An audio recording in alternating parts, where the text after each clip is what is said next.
Live stream is on.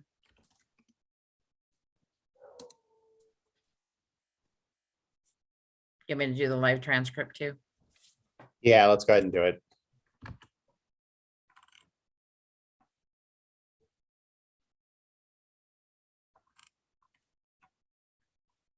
Done.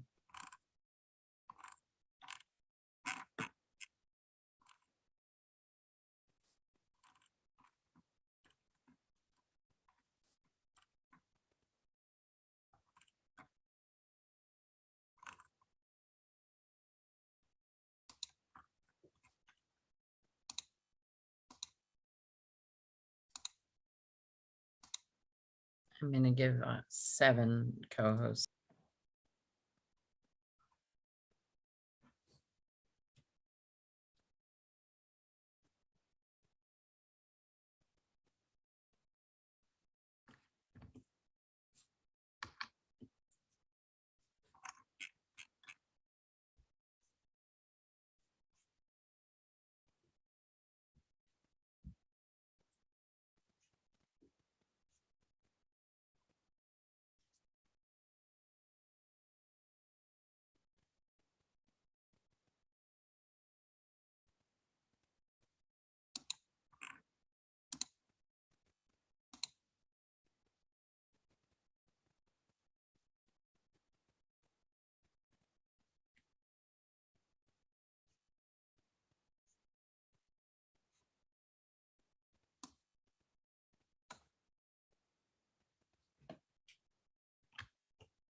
Hey, Alto, I think it might make sense, and Joaquin, hopefully you can hear me as well, for you to just make a brief announcement in both English and Spanish on both the English channel and the Spanish channel at the start of each item, just because we might have different people joining at each bit, so that they know what they'll need to do to switch between the different feeds.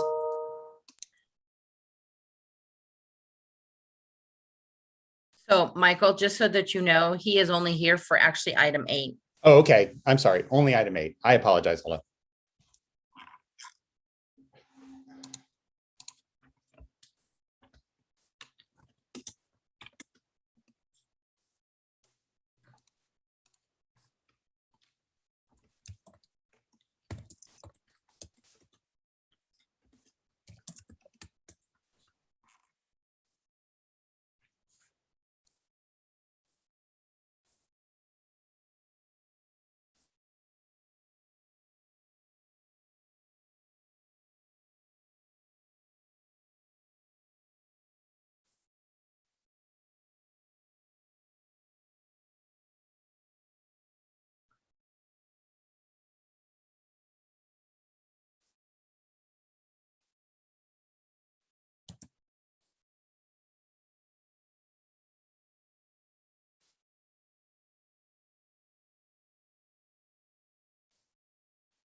Good morning, everyone. Before we begin, just a quick housekeeping note. Those of you that are on here on the Zoom platform with us, we have interpretation services for item number 8.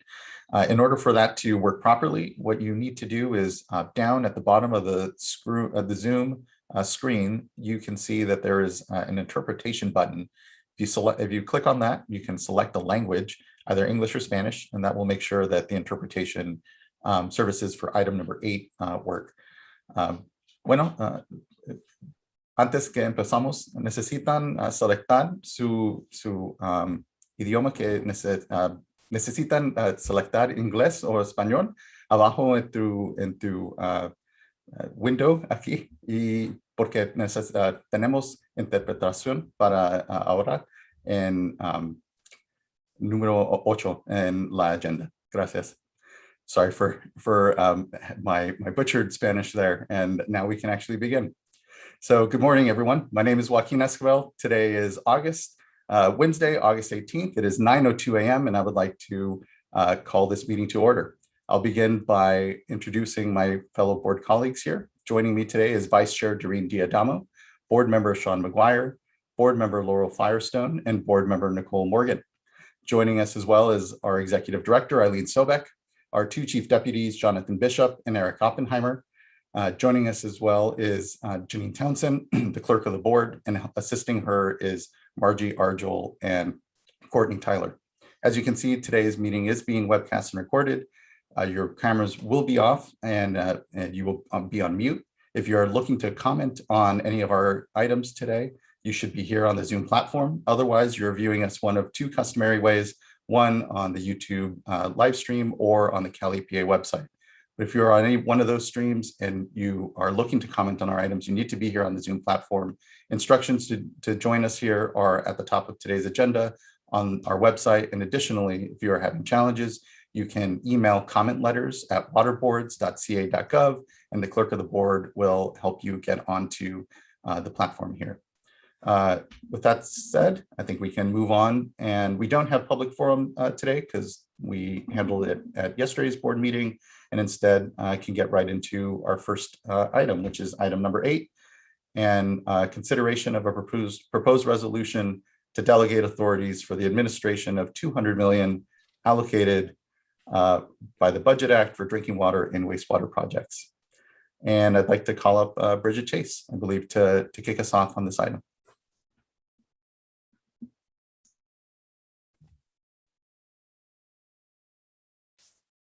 Hello. I'm just waiting for my presentation. Thank you.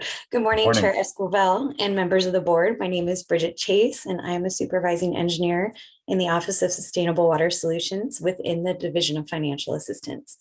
As you mentioned, my presentation will be for the consideration of a resolution to delegate authorities for the administration of $200 million allocated from the Budget Act of 2021 for drinking water and wastewater projects, and $50 million allocated for the North City Project Pure Water San Diego program. Next slide, please. On July 12th, Senate Bill 129 appropriated $1.385 billion to the State Water Board. These funds must be encumbered by June 30th of 2024, and they are to be spent by June 30th of 2026. Of the amount appropriated, $650 million shall be available for drinking water projects and $650 million shall be available for wastewater projects. Per SB 129, the State Water Board shall prioritize disadvantaged communities for drinking water projects and septic to sewer conversions for wastewater projects. Up to 10% of these funds may be utilized for technical assistance and capacity building in disadvantaged communities. In addition to the $1.3 billion for drinking water and wastewater projects, SB 129 allocated $50 million to the City of San Diego for their North City Project Pure Water San Diego program, and $35 million for groundwater cleanup and water recycling projects. My presentation in this item focuses on the drinking water and wastewater allocations. The infrastructure appropriation funding for drinking water and wastewater projects may be administered consistent with eligibilities under the drinking water and clean water state revolving funds that are currently implemented within the Division of Financial Assistance. DFA plans to identify opportunities to combine funding from the Budget Act of 2021 appropriations with available funding from our existing funding programs. Next slide. So the next 5 slides will be specific to wastewater funding. When we brought the Clean Water State Revolving Fund intended use plan to the board for approval in June, we showed that approximately 111 million in grant or principal forgiveness was available for small community wastewater funding for this fiscal year. This slide shows the revised current grant or principal forgiveness funding that may be available to these systems. The infrastructure appropriation shows only 617.5 million available rather than the 650 million because up to 5% of the appropriation may be used for administrative costs. The Small Community Wastewater Program has less than 20 million available from Prop 1 and the Small Community Grant Fund at this time. We currently have about 51.7 million available as principal forgiveness, and we are anticipating to receive an additional 45.5 million next month as part of the anticipated 2021 capitalization grant from the US EPA. As you can see, the infrastructure appropriation is a game changer in the Clean Water Program, with more than 6 times as much grant or principal forgiveness funding available than originally anticipated. Next slide. The slide shows available construction grant or principal forgiveness funding per the fiscal year 2021-22 Clean Water SRF intended use plan. Grant funding is determined by looking at the MHI or median household income of the community that will be served by the project and the system's wastewater rates. In addition, current grant funding is only available to small communities that serve a population of less than 20,000 people. Because of the limited grant funds that were available when the IUP was adopted, projects may receive up to 6 million grant or 30,000 per connection only. Septic to sewer projects tend to have a much higher cost associated with them. So we have higher caps of 10 million or 75,000 per connection. It should also be noted that a community is currently limited to receiving 12 million max over a 5-year period. Next slide. SB 129 specifies that priority for the wastewater funds will be given to septic to sewer projects. DFA currently has 20 applications in-house that are septic to sewer conversions and are currently estimating to cost approximately 130.4 million. This includes 14 construction projects and 6 planning applications. The majority of the applications we currently have for septic to sewer are for disadvantaged communities, but we do have 2 projects for non-disadvantaged communities. In addition, we have been in discussions with a few other larger septic to sewer projects that we don't currently have funding applications for, but those are estimated to be approximately 400 million. And those are just ones that have come to us currently. So there could definitely be a lot more out there. Next slide, please. DFA currently has a large amount of applications in-house for small disadvantaged communities. Many of the applications are still incomplete, but we have about 26 applications that are currently in review, or complete applications that are currently in review. The map on this slide shows the distribution of the complete applications throughout the state.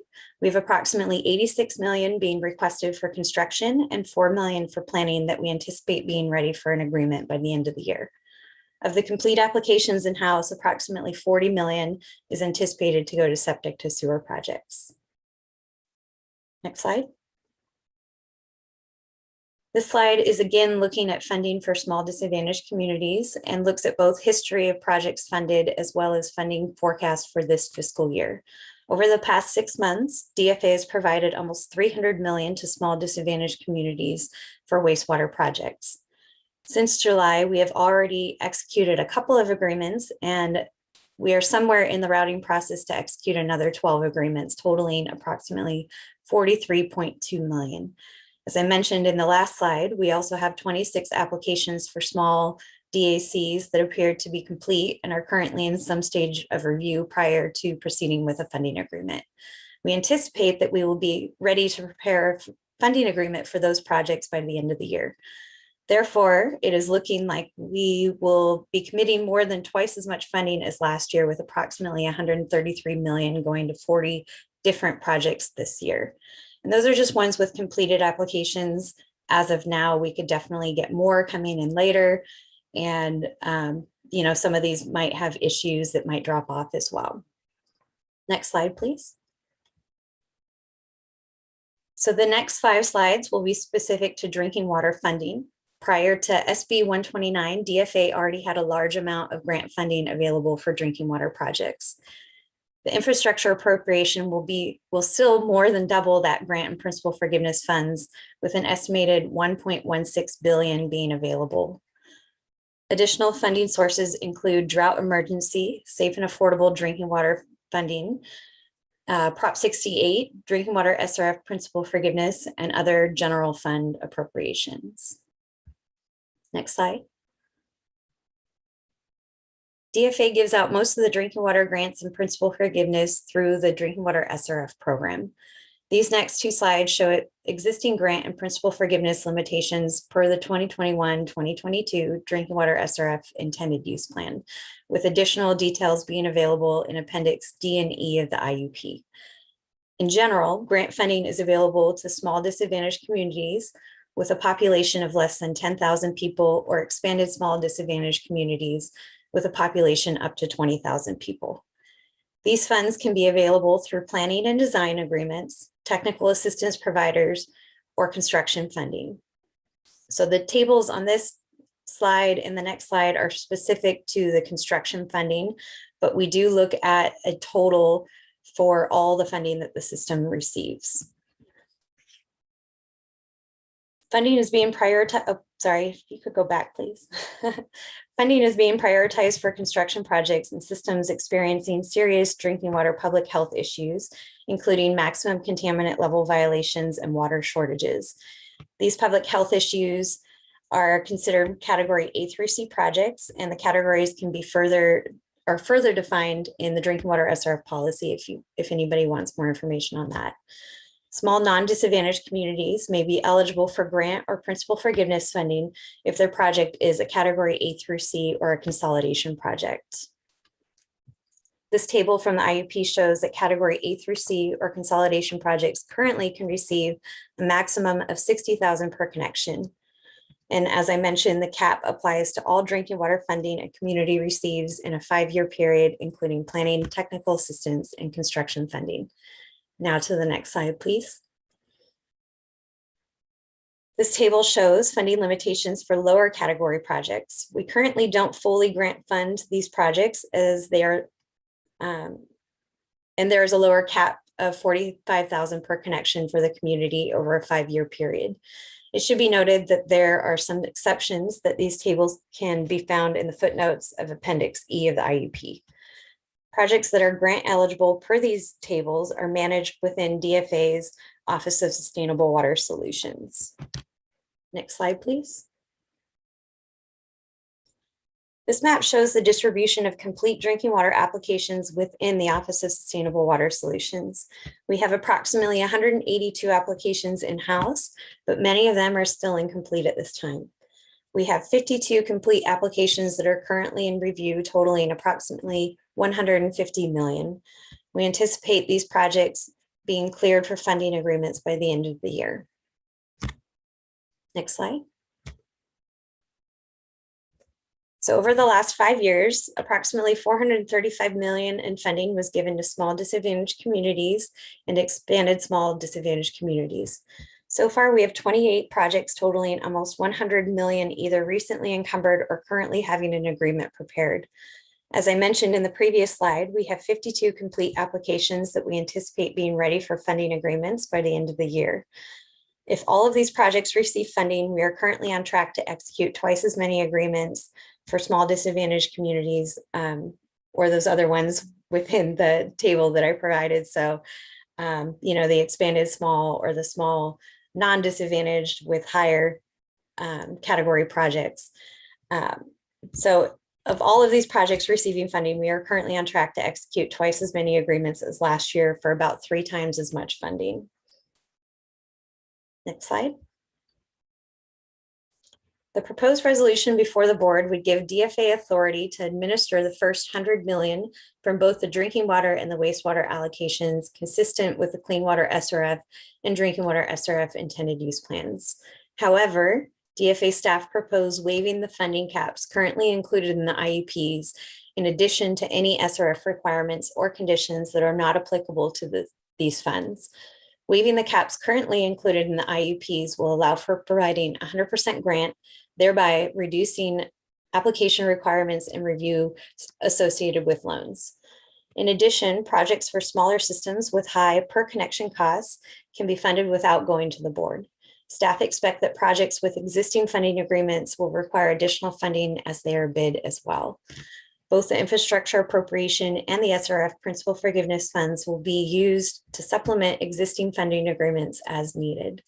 DFA may also increase available technical assistance for wastewater projects because at this time we have fairly limited technical assistance available for those projects.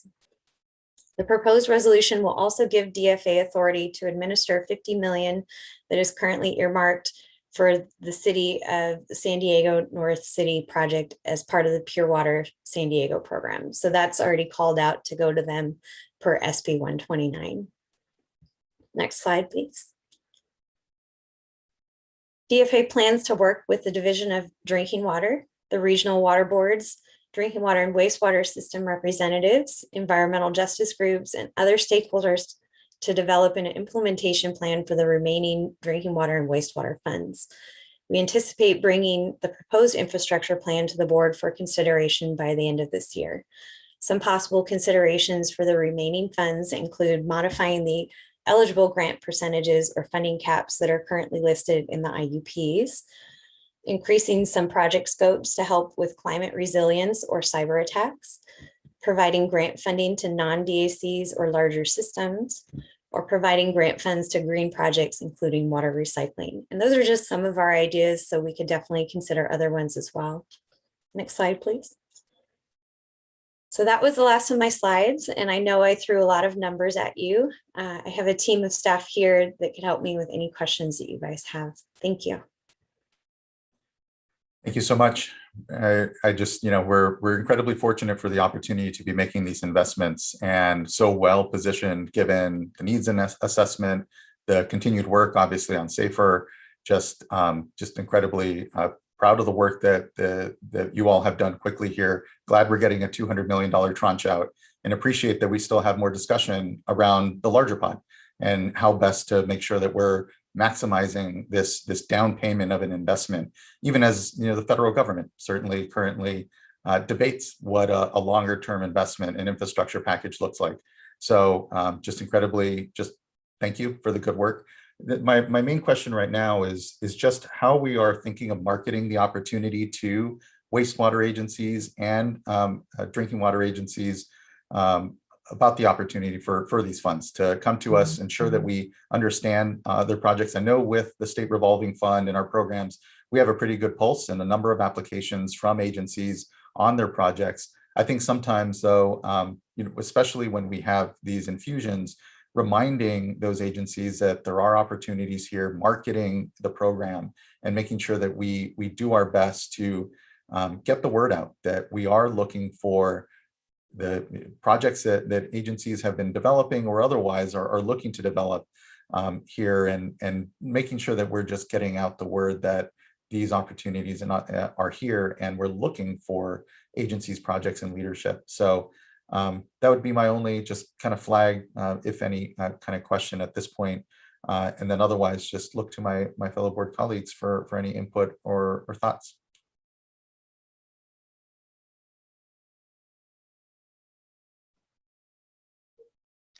Great, I can go. I don't know if Bridget wanted to respond on the, or Joe on the how we're marketing question. Yeah, thanks, Joaquin, for the question. I would say for this first tranche, we don't really need to do any marketing, per what Bridget laid out. We're really looking at trying to get the money out the door quickly, looking to our pending applications. Really, I think the marketing will take place after we go through the process for the remaining funding. And part of that will start as we're engaging with those stakeholders, right? A lot of them are aware that the funding's available, but I think as we go through those discussions, that topic will certainly come up. The other thing I wanted to mention, certainly on the drinking water side, we have our regular meetings between the Division of Drinking Water, DFA, OPP, district by district.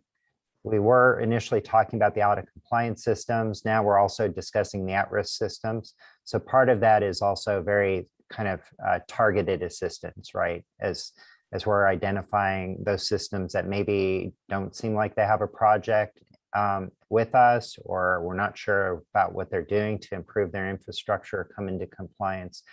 Then we use our technical assistance providers to directly outreach. Great, I appreciate that. And I imagine that's mainly on the drinking water side. Wondering if there's something similar kind of in the offing, that sort of regular kind of more check-in on the wastewater side with the regional water quality control boards.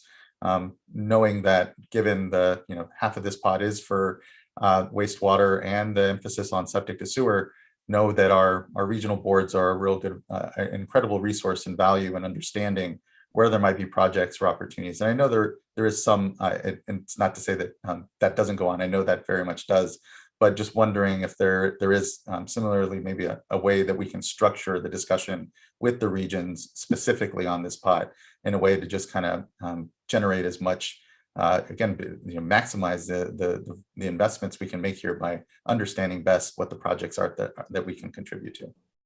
Yeah, definitely. That's something we'll need to look into. And now that we actually have some money, it's worth having those conversations, and then certainly depending on where the federal infrastructure bill ends up, like you mentioned, that will add quite a bit more potentially to what's available for these kinds of clean water, wastewater projects. Thank you. Yeah, incredibly fortunate and exciting for the opportunity. So thanks for your good leadership in all this, Joe. Board Member Firestone. Yeah, and just to build on that last point, I think as you all said, there really hasn't been the level of technical assistance for wastewater, and certainly not something like the needs assessment that really help to proactively target where there's needs so that we can target technical assistance proactively. So I know that that's not going to happen overnight, but it's great that we're already looking to prioritize additional technical assistance for wastewater, like you said, Chair, around also really leaning into coordination with the regional boards. And I guess I would also just say to stakeholders that have been both helping to develop projects around wastewater and also just could help with some of this gap in identifying need, that I think we just don't have the same analysis like we do on the drinking water side. I think that's an area, obviously, we need to develop much more robustly as we go forward. But in the short term, if there's folks that can help with that, I think that's always, that'll help us make sure that the funding we have, particularly for technical assistance to help develop projects, can be really strategic and targeted. Okay, so definitely just want to start out by echoing Bridget's comment that this is a game changer. I am so, still kind of floored by the amount of money that we have available now, and, potentially more money coming down from the feds. I will just say, for prior to this year, I never would have thought that I would see dollars like this in 1 year coming out. So I am just so grateful, but also feel a lot of pressure to do justice to this opportunity. We have done so much in the state, with stakeholders, certainly at the state board, but overall in the state, on just identifying really proactively where there's needs and getting communities assistance to be able to access funding. And so, my real hope here is that we are in a different place this time. And it seems like we are. I mean, certainly with this first tranche of 100 million, we have projects ready to go. And so we're not, those aren't going to pass by communities in the same way that I think other stimulus funding in the past has to some degree. It's not that it hasn't also funded important projects, but if we don't have those projects ready, shovel ready, as they say, we're not going to be able to take advantage of the funding when it does come. And so I think the fact that we've done so much to get projects, through the SAFER program, through all the TA investment, means that we're going to be able to do justice in a way that's we haven't as well in the past to this opportunity to really, I think, change the needle on how we're achieving the human right to water in this state. I think there's a lot of challenges, obviously, in this. We, as Bridget, you laid out really well, we're looking at 2 to 3 times as much workload just processing, getting money out as what we just did last year and for the last, 6 years. So this is a really different pace, which is really exciting. And I'm wondering if staff could talk a little bit about how we're looking at approaching the increased scale of contracts and money that we're needing to get out quickly. Yeah, I could jump in on that. So we are looking at trying to do a bunch of process improvements currently within DFA from all different parts of it. So we're starting from the application stage as far as, what exactly should be included in an application. Can we cut back on that? For the advertising, we're looking at even, does it make sense to have planning agreements go easier into construction agreements? We're looking at our review process internally and who reviews what. What can we speed up? What really needs to be looked at? Any requirements, as I had mentioned, that with these funds, there might not be as many requirements attached to them. So we're trying to see what requirements could we possibly remove from the application. We're looking at, as far as our reviews, we're trying to standardize our scopes of work, our and all the documents that we do as far as our reviews, so that hopefully our reviews could be a little bit quicker, that they don't have as much feedback back and forth. So yeah, really just looking at all stages of the process and what could we do moving forward to try to speed that up. Yeah, thanks, Bridget. Then, I think the other thing we're doing is what we're doing today, which is coming to you to look at changes in policy that will help speed things up. So the fewer rules and requirements we have, the faster we're going to get money out the door, right? So those rules are, especially when we're looking at the funding caps, they're certainly necessary when we have scarcity, right? Because we're trying to make sure we target things appropriately.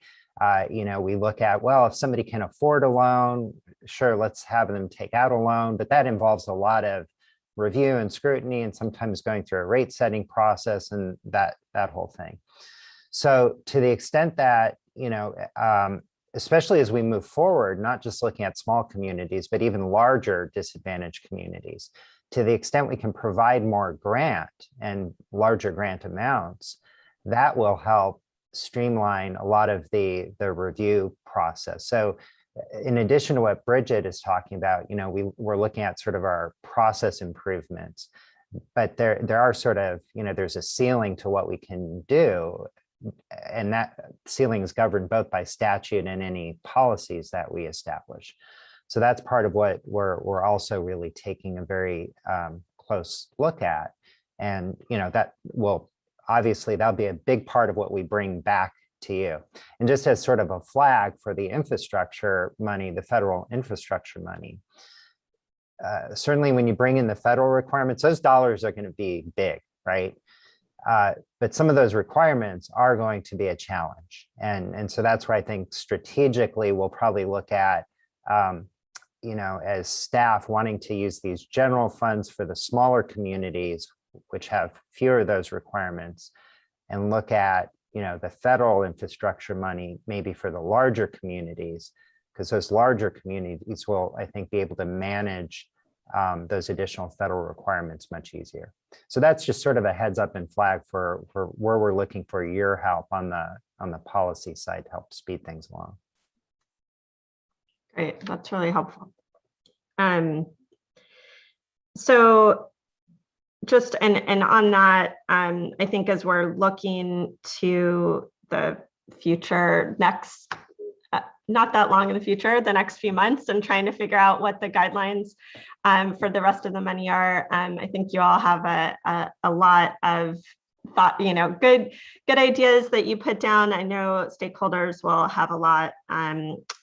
Just wanted to throw out a couple.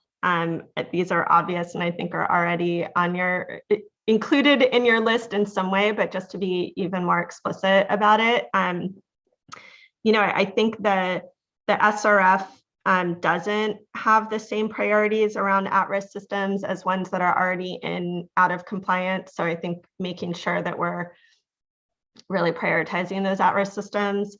And like you already said, trying to have resiliency measures, expanding scopes to include resiliency measures, I think really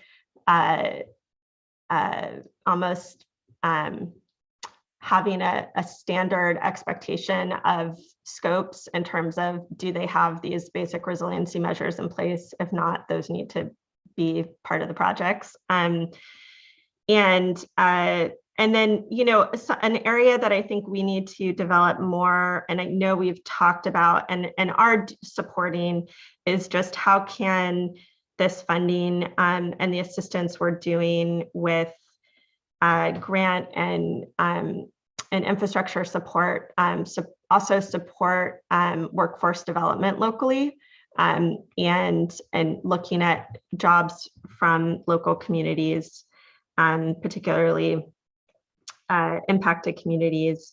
And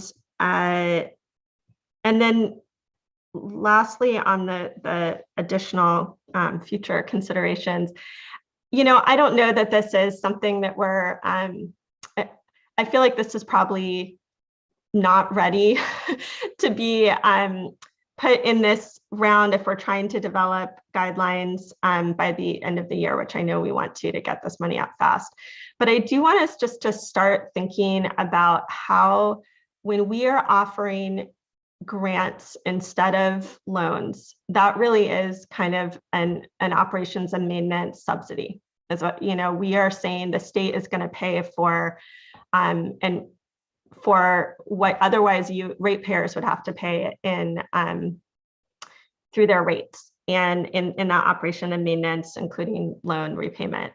And so I just really want us to look at how that state subsidy can support the flexibility for local agencies to be able to offer low-income ratepayer assistance programs, so that it's we're providing some flexibility for those systems that can and want to and have a need to provide low-income ratepayer assistance programs, but are restricted by Prop 218, to be able to sort of free up some of that, those restrictions. That's a whole area of research. I just wanted to throw that out because I think it's something we're continuing to see challenges around ratepayer affordability in general. And I think anything we can do to have these funds help those areas like affordability and workforce development, we should be really looking for.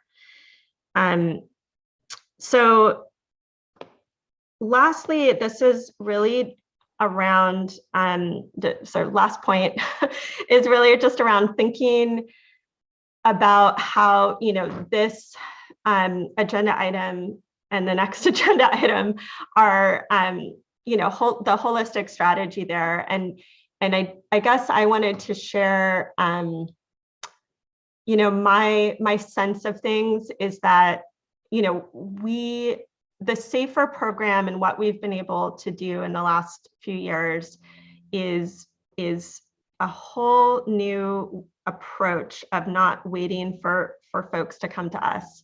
but really proactively identifying where there's communities in need and providing whatever assistance we can to make sure that they are getting solutions in place.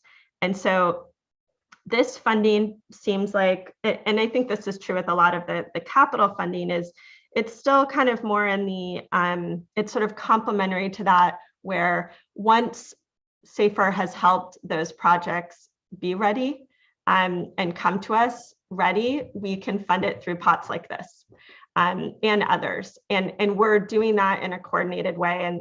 But that SAFER is really this unique approach of making sure that we're enabling communities to actually access these funds and other funds like the many pots that you laid out to really get those long-term solutions in place and fill gaps that this can't fund. I do want to make sure, whether it's through this and the next and SAFER funding, is just that we're really setting ambitious goals, both for ourselves and for local partners, technical assistance providers, on how we're going to get those projects developed and implemented. We can't, I'm somewhat of a broken record here, but what we're looking at is typical timelines being anywhere from 6 to 15 years to get consolidation projects in place for small communities that are behind, and don't have anything ready yet. That's really not going to cut it. That's not acceptable and doesn't do justice to the people that live there, and is not, I think, is not as fast as any of us would expect or want things to go. So I really think we need to be looking at how we can accelerate projects from to something like 3 to 5 years for the more complex projects. I think it's possible if we're really leaning into that acceleration and looking at new strategies to just really cut through a lot of the process. And you all have a lot of, done that already and are doing that on many of the things you're already both implementing and suggesting here around reducing requirements where we don't need them. But I think looking at what investments SAFER can make to front load and reduce a lot of those steps, sort of consolidate them in to speed things up. We really need that in this unique opportunity we have to take advantage of this funding. And so I know there's efforts going on. Our staff are talking with folks. US Water Alliance has a number of stakeholders, probably many of which are participating in the meeting today, that are looking at this. Just going to continue to emphasize how vital I think that is right now, and appreciate all the work on that. Thanks. Thank you, board member. Board member Morgan. Hi, good morning.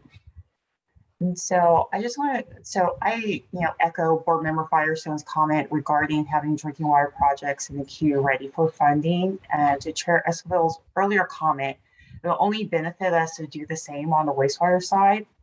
The SAFER program has really helped us.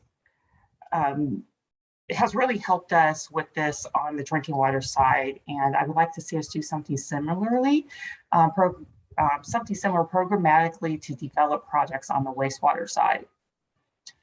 I also wanted to thank staff for the thorough presentation outlining how the initial funding will be utilized. As we consider the requirements for the remaining funding, I agree with streamlining the process where it makes sense. At the same time, I want to make sure that we continue to be transparent how we're making funding decisions. I look forward to the board meeting later this year where that will outline the proposal for the remaining funding, the remaining funds. This will be a big step towards ensuring that all Californians have access to safe and affordable drinking water and sanitation.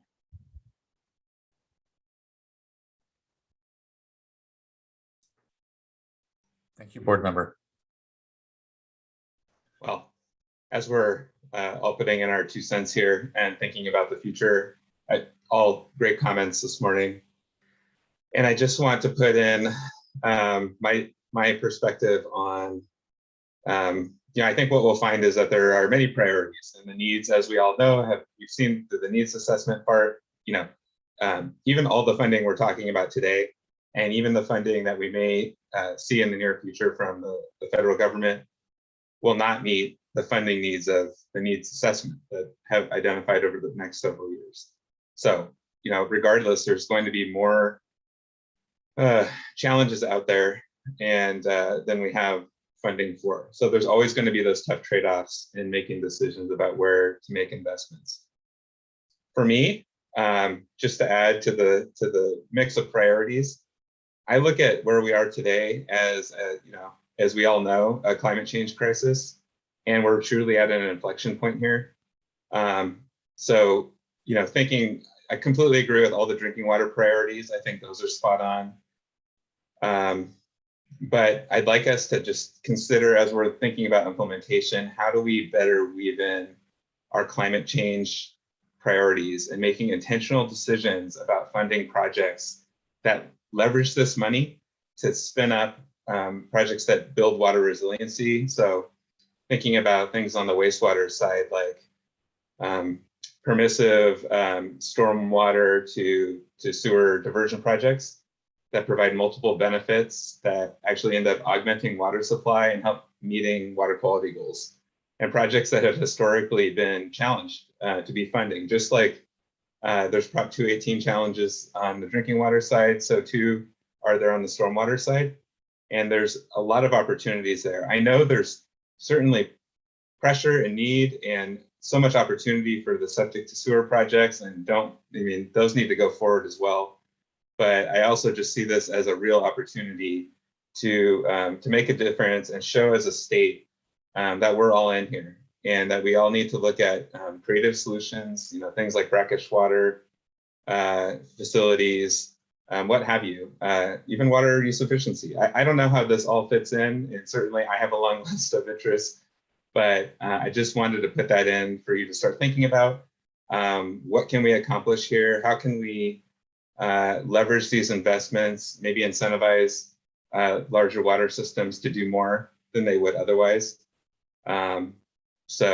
Just again, I know we have a few months and lots of dialogue, and I'm really interested to hear stakeholders' thoughts on all this, but wanted to get this on your radar screen. So thanks. Thank you, board member. Vice Chair. Thank you. I don't have anything to add. I think everyone's comments were spot on. And the only thing that I would say, I know that we've talked about this here and there, but I'd really like to see how we can develop something internally on messaging when projects get approved. So it just strikes me, I really appreciate what board member McGuire just said about leveraging other funds. And, this is not going to be our last opportunity here. And so I think it's important for us to tell the story.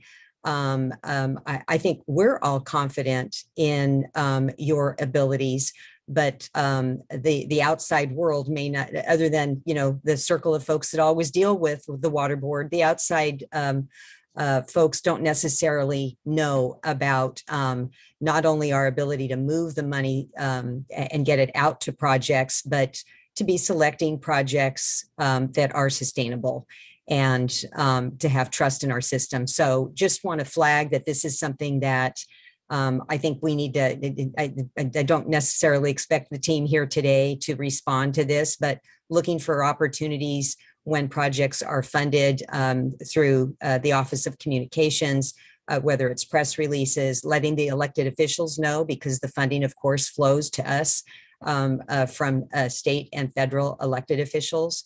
And then also, I'm thinking just earlier this morning, I had a good discussion with you, Mr. Kartowski, and others in preparation for my report at Region 1 tomorrow. And just thinking that might be, I know workload's heavy, but utilizing us as we are out as messengers to the regional boards to provide information and updates on projects that are getting funded. John, did you want to add something?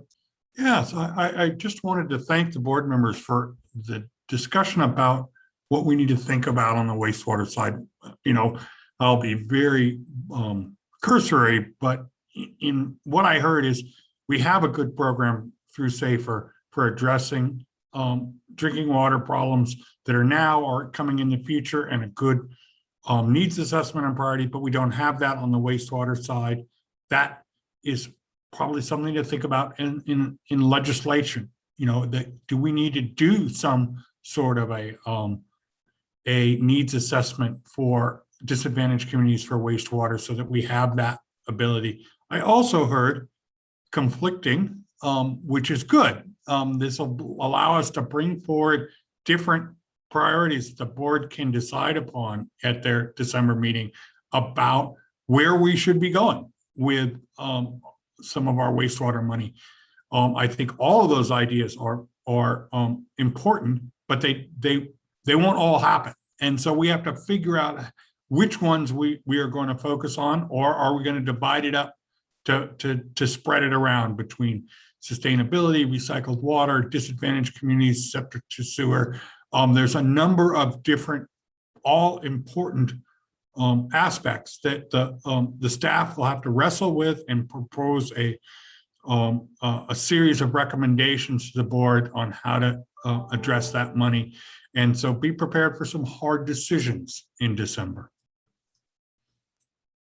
Thank you, John.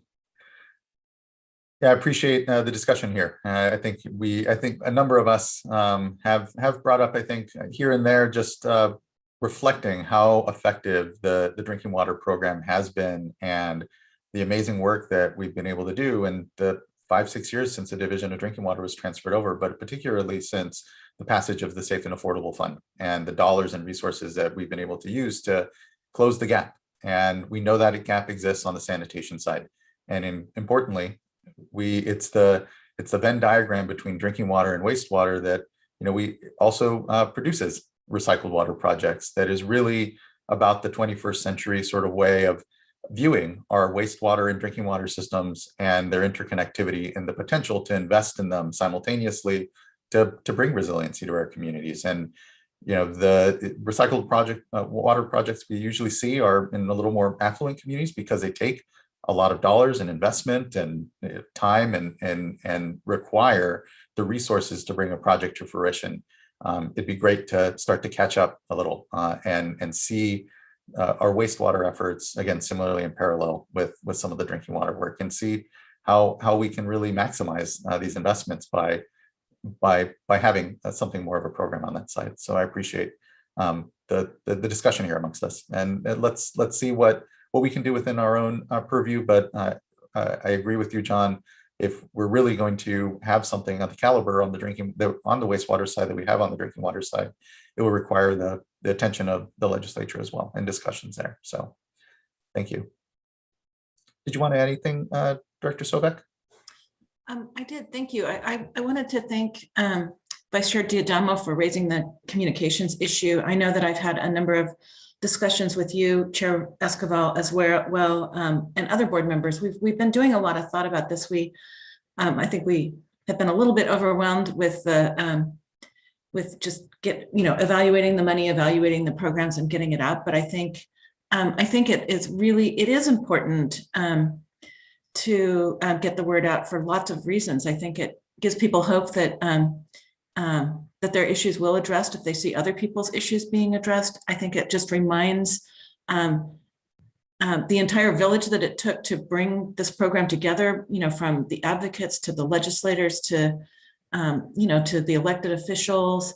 If they can see that we are taking advantage of all the resources that they've brought to the table, and that we have both the privilege and the challenge of executing on. So it's not just about celebrating our own successes, but it's just making sure that everybody realizes that it was worth the effort and that it has resulted in something concrete. So we'll try to do better and move forward on that. We have done, I think, better than we have in the past. We have started making sure that when grants do go out, that we do notify the legislators in whose districts those communities are, that we have been able to get some dollars out to their residents. Because I do think, if we look at what the board was doing yesterday, it's all about our regulatory work and the regulatory burden that imposes on people. Today, we're talking about the benefits that we're getting out, the dollars that go to actual projects on the ground. And I think we want to make sure that legislators and residents are aware of both sides of our mission. And I think we've done a better job on the, and the outside world has helped us on the first more than on the second. So we have a lot of ground to make up, but I think it's on our minds, and we have several kind of thoughts about how to do a better job of that. But it's really important now, and not just to track when we get the dollars out, but when the dollars have actually made their way into the project, and people can flush their toilets knowing that they've got a new functional sewer system, or open their taps and know that they have clean, safe drinking water. So I want us to not just say our job is done, we've signed a check, but make sure that the dollars that we've provided have actually gone into the projects and resulted in results to the people the consumers that need that water or access to sanitation. So we will, thank you for making sure that that's a priority for us, and we will continue to work on it and report back to you. Thank you, Ms. Sobek. Really appreciate it. And just again, thank you everyone for the great work, continued great work, and much more discussion certainly to be had. So just Joe, when it comes to next steps on when additional information regarding the rest of the tranche of the 1.3 and sort of criteria, et cetera, what's the timeline on some of those discussions, just so we can leave folks with an idea of when they should be expecting more discussion around that from us and otherwise. I know that there was mention of the intended use plan. That's a yearly activity that would fall, at least when it comes to work around the state revolving fund and impacts to that. That falls sometime next, June or so. But I'll leave you to tell us what our sort of timelines are on some of the places on the discussion we'll have regarding prioritization of the dollars. Okay, and I'll turn it to Bridget. Go ahead, Yes, Bridget. so as of now, what we have planned is we're currently meeting with the Office of Public Participation next week to figure out a plan moving forward. So we don't totally have it figured out yet, but we do have a meeting scheduled to start figuring that out.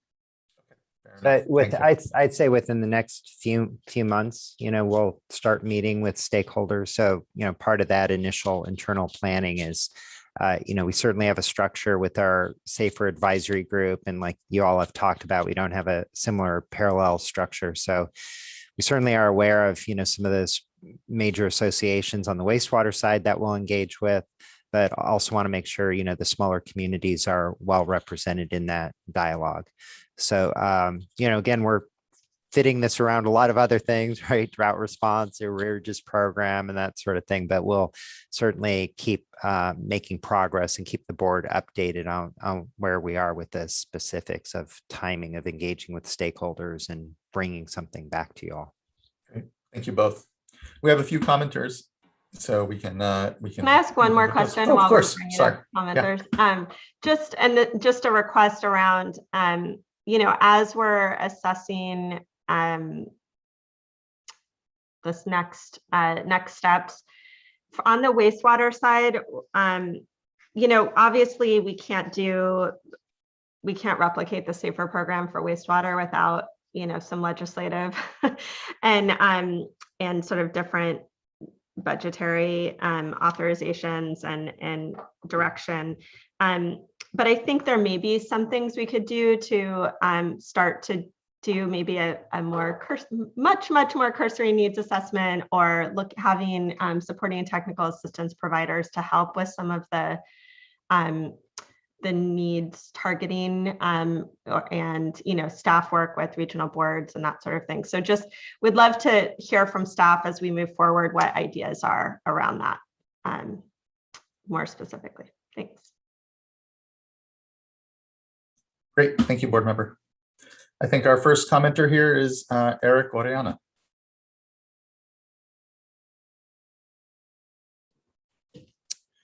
Thank you, Chairman and board members. Good morning, everyone. My name is Eric Oriana, Policy Advocate with Community Water Center. And I just wanted to really sort of say that we're really glad to see the Water Board moving quickly to roll out funding for community water systems. I think this is a great moment for us. And as Board Member Firestone mentioned, we were not expecting this level of funding, so we're excited to see that. Still, we're far from meeting the $10 billion in drinking water needs across the state, but the effective and efficient rollout of drinking water projects with these funds can show us that we can make safe, clean, and affordable drinking water a reality for all Californians. We thank the board for considering waiving per connection funding targets for the sake of rolling solutions out as soon as possible. And we also urge the board to continue its strong advocacy for greater investments into California's drinking water needs and to publicly share a plan on how this board will ensure the remaining funds are allocated in a timely manner, which we've heard today. So I want to say thank you, everyone. Really appreciate all the work you all are doing. And that's all. Thanks very much. Thank you as well, Mr. Oriana. Appreciate your comments this morning. Next, we have Michael Claiborne.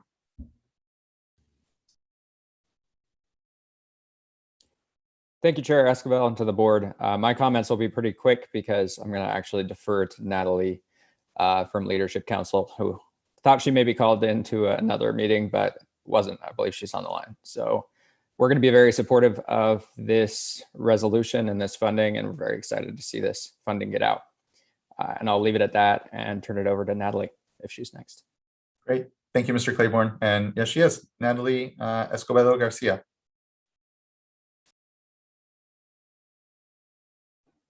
Hi, good morning. Can everyone hear me? We can. Good morning. Good morning. Thank you for allowing us to give comments. I'm here to give comments on behalf of Leadership Council. With pressing deadlines to spend this funding, we urge the board to work diligently to get funding out as quickly and equitably as possible. There's several grant applications waiting to go through a years-long review process that should be expedited with this funding. Just to highlight a few. The Fairmead Septic to Sewer project is shovel-ready with a construction application submitted earlier this year. Notably, residents who we work alongside have already secured $7 million for this project as a mitigation measure for the from the High Speed Rail Authority, along with another $665,000 for 10 years of O&M, meaning residents wouldn't pay a sewer bill during this period.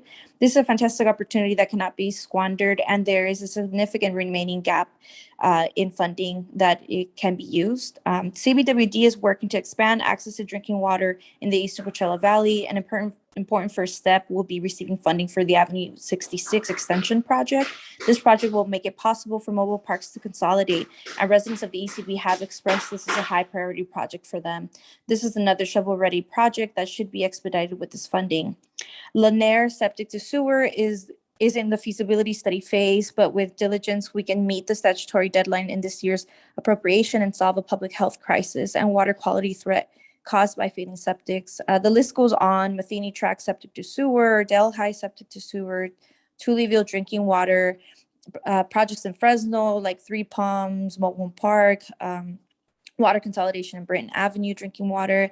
In short, there is potential to do so much good with this funding, especially if it is used as flexibly as the trailer bill allows. We agree with Board Member Firestone that we must do justice to this opportunity. We would love to see the list of completed applications that the State Water Board has now on drinking water and wastewater side that are under consideration for this funding. As the board correctly recognizes in the draft resolution, funding priority must be given to drinking water and wastewater that serve disadvantaged communities throughout the state, particularly in the San Joaquin and in the Eastern Coachella Valleys that are disproportionately impacted by drought and water contamination. One last point, as has been mentioned, we now have a comprehensive drinking water needs assessment that will be critical in helping to ensure that money is used well. As we discussed, there is also septic to sewer projects that are well deserving of funding. We agree with board members Esquivel, Firestone, and Morgan that there is a need to leverage existing resources and this new funding to do more statewide planning for wastewater, including by completion of a wastewater needs assessment that looks comprehensively at septic to sewer opportunities. Thank you for the opportunity to comment on this. We are very excited for the potential that this funding represents to improve access to safe and affordable drinking water and safe wastewater infrastructure in the most vulnerable communities throughout the state. We look forward to working with the board to ensure that this funding is used effectively, quickly, and equitably. Thank you. Thank you incredibly, Ms. Garcia. Really appreciate the just continued engagement around all of our programs here, and appreciate your points. Thank you. Board Member Firestone, did you? I was just going to ask, I know one of the questions that was raised was just, do we have a list of those systems that are already essentially shovel ready? And I know we do have a public lookup site where you can see the status of all the applications. And I know we're continuing to try to improve access to information and real transparency, but there's a lot there. It's just maybe be hard to find. So maybe, I don't know if Mr.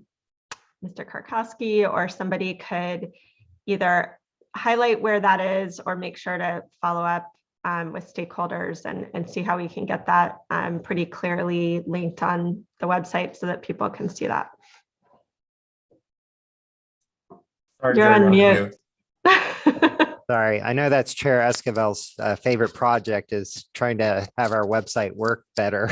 And of course, I looked on our website and we have so much stuff, it is hard to find.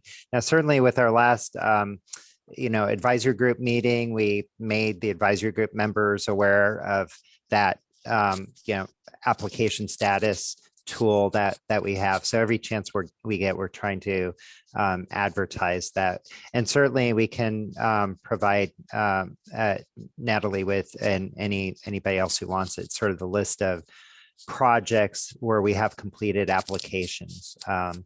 And I think Bridget mentioned this, certainly just because an application is complete doesn't necessarily mean it's shovel ready, right? That's part of the evaluation process we go through, but it is an indicator that it's further along, And I did want to take the opportunity to point something else out, is that, we identified these complete applications. The other thing we're looking to take advantage of is where we already have a funding agreement with a system. And, should the board adopt this resolution and, we have the waiver of some of the funding caps, we'll revisit with some of those existing systems what their other needs are. Because, what traditionally they've done is they've seen our funding caps, and so they won't go above those. So they'll have one project that'll go up to the limit, then the next project, which obviously is not very efficient, right? That was necessary when we had limited resources. So that's the other thing we're doing. A good example, you all have probably heard of Needles and the challenges they have. We have an existing funding agreement with them. We're currently working with them to amend that existing funding agreement to add this well replacement project that wasn't even, on the radar screen until recently. So we're going to try to be opportunistic as well. And that is clearly more efficient than, starting a funding agreement from the get-go, from scratch. Yeah, thank you, Joe, Mr. Karkowski, and thank you, Board Member Firestone. It reminds me of conversations, I did have a while ago with CVWD, because they were taking that strategy.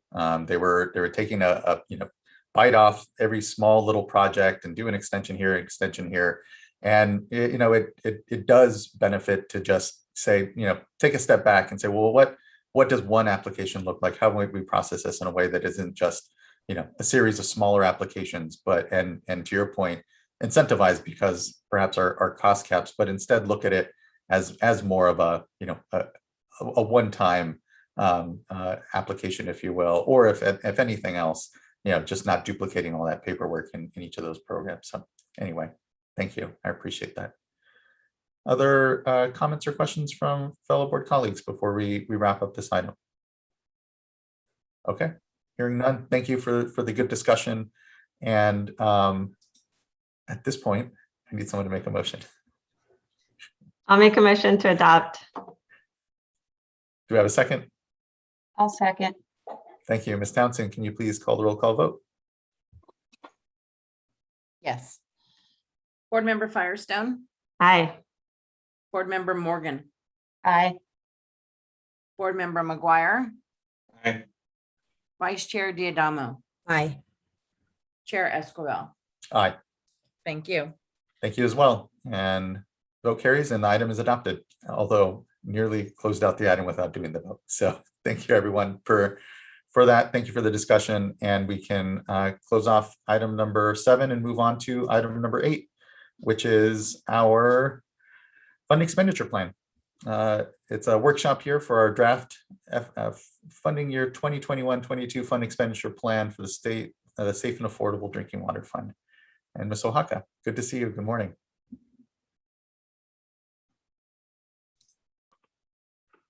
Good morning, Chair Esquivel, members of the board. My name is Jasmine Oaxaca, supervising engineer over the Safe and Affordable Drinking Water section in the Division of Financial Assistance. And today I'll be talking about our draft fiscal year 2021-22 fund expenditure plan for the Safe and Affordable Drinking Water Fund, which was recently released for public comments on August 6th. Next, please. First, I wanted to start out by showing all of the funding sources we have available for the SAFER program. For fiscal year 2021-22, these are funds available for drinking water projects in small communities. Note that these are funds available, though not necessarily funds we will be committing this fiscal year. From the new Budget Act of 2021, we have $985 million for arrearages to assist community water systems with debts incurred during the pandemic. Note that this is shown a bit to the side as these funds are earmarked for debt relief and won't be used towards projects. Additionally, from the new Budget Act, there is $617.5 million for drinking water infrastructure, which Bridget talked about not long ago. This is $650 million for drinking water minus costs for state operations.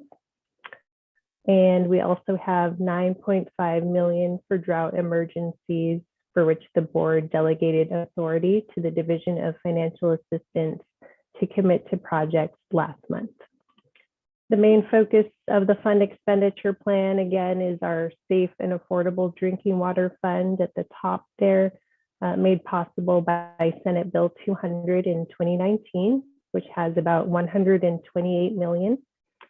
This includes the new appropriation of $130 million minus staff costs and adds about $12 million, which was reserved from the previous fiscal year, which we're currently using still to respond to drought issues in this interim period before this fund expenditure plan is adopted. Additionally, we have $25.3 million in older general fund appropriations, $239.5 million in general obligation bonds such as Prop 1 and Prop 68, and $95.7 million in drinking water state revolving fund grants. This does not include about $30 million, which is available for loans. Next, please. I wanted to show the same information a bit differently here. So out of the $1.1 billion available for grants for drinking water projects this fiscal year, only about $163 million, which is the dark blue portion, is available for non-capital projects.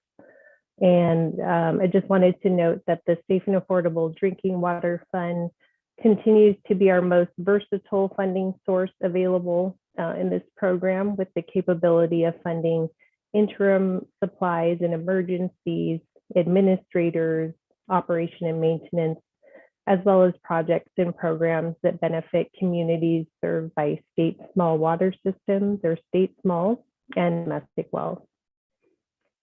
Next, please. I wanted to talk a bit more about how the funding from the new budget affects the SAFER program.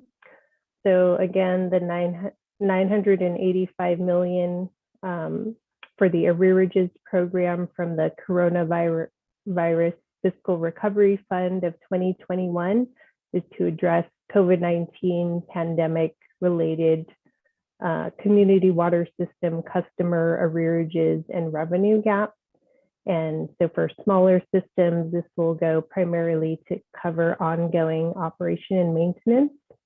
And I did want to note that some of our technical assistance providers will be assisting systems in completing the survey that was recently sent out, due pretty soon here, I think in about a month or so.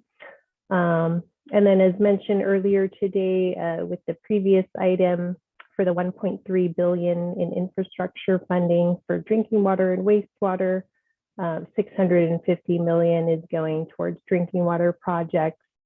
Again, these will be prioritized for disadvantaged communities or DACs.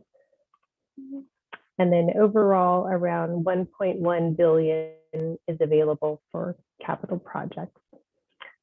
So in our fund expenditure plan, we are proposing about 35 million from the new appropriation of the Safe and Affordable Drinking Water Fund to go towards construction. And I will talk a little bit more about that in the next, in a few slides.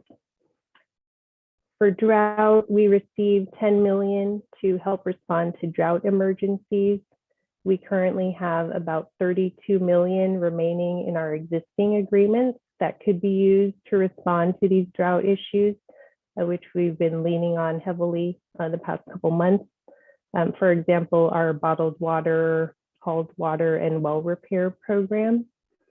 In addition to the new 10 million, we do have about 16 million or so from a few funding sources that we already have to respond to incoming emergency requests, as well as to develop bottled water and hauled water programs with counties. We're starting to roll that out to those who are most susceptible to water shortage issues. So again, for drought, we're coordinating closely with the Department of Water Resources on how best to fund projects so that we don't duplicate our efforts.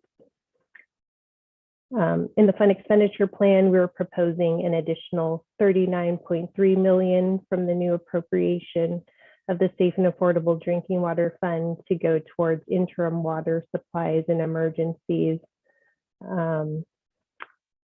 About 10 million for public water systems and 29.3 million for our state small water systems and domestic wells. Next, please.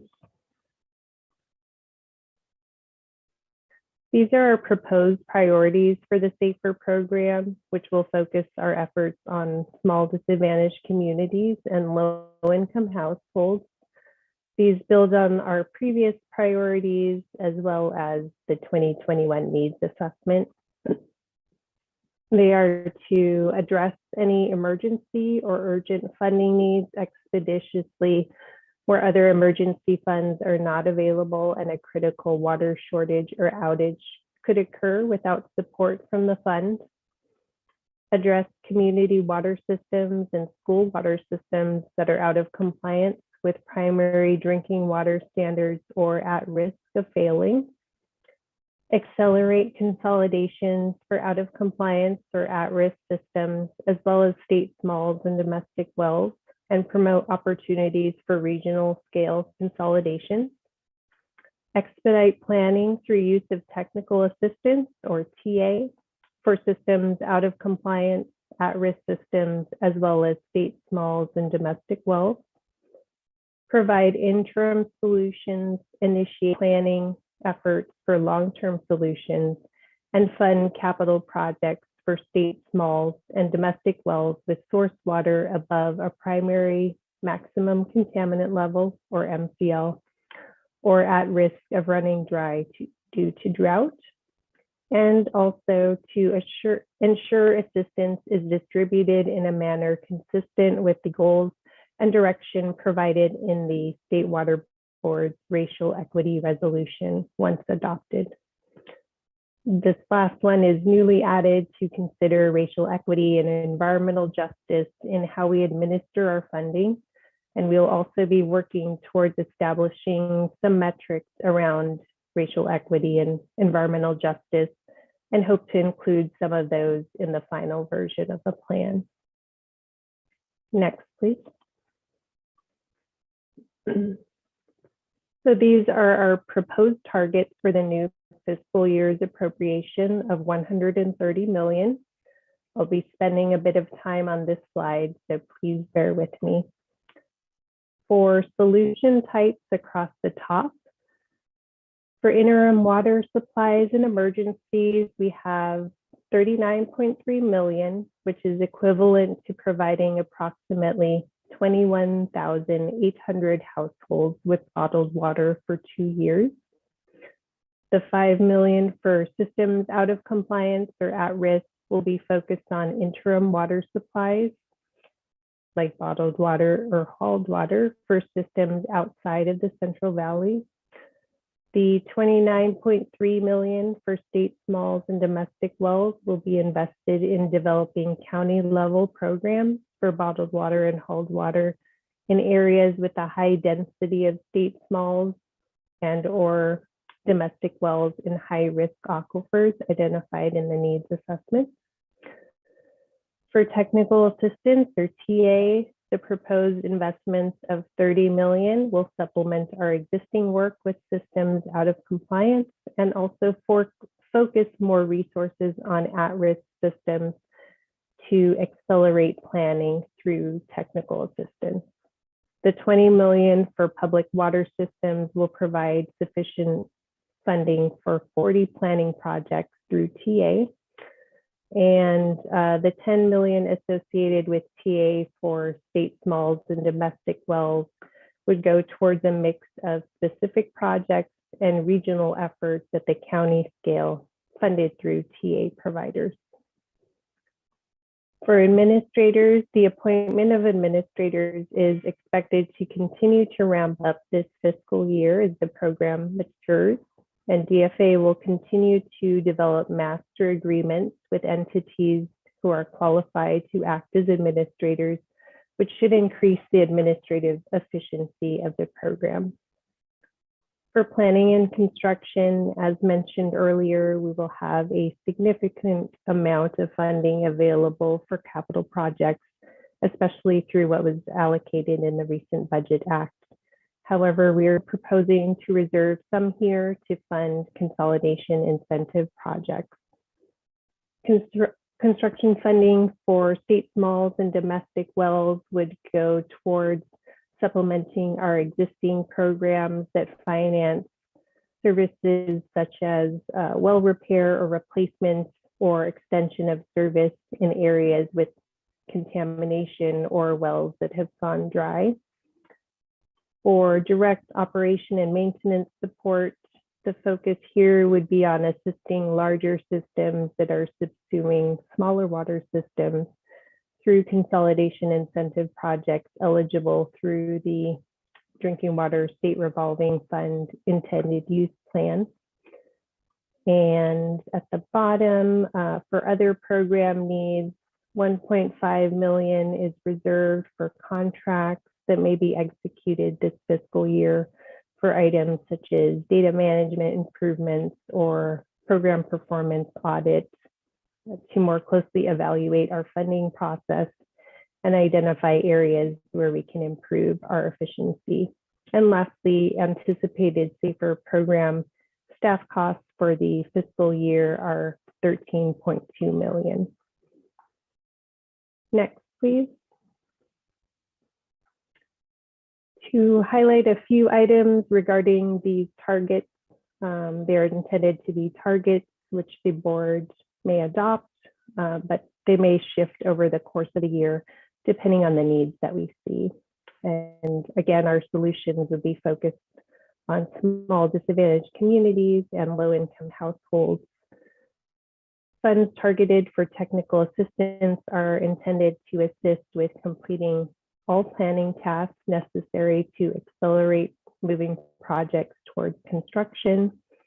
These funds are also intended to be used to help address the large number of systems considered to be at risk of failing based on the needs assessment. And then funds targeted for planning, construction, direct O&M will be prioritized to support consolidation, including regional scale consolidation efforts, which were shown to be highly cost effective based on the needs assessment. And then significant investments are proposed to help address the large number of state smalls and domestic wells identified as being at high risk of groundwater contamination or at high risk of being impacted by drought. And this would be done via interim water supplies and emergency funding, as well as technical assistance. Next, please.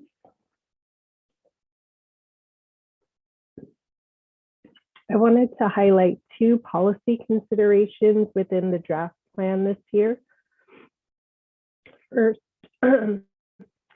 First is the waiver of proof of income eligibility due to drought emergency.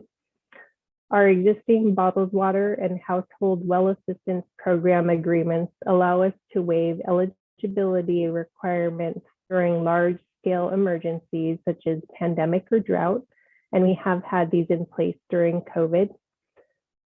For drought, we are proposing that for bottled water, we continue the waivers, but require documentation from the funding recipient that states that services are being provided to small disadvantaged communities and low-income households.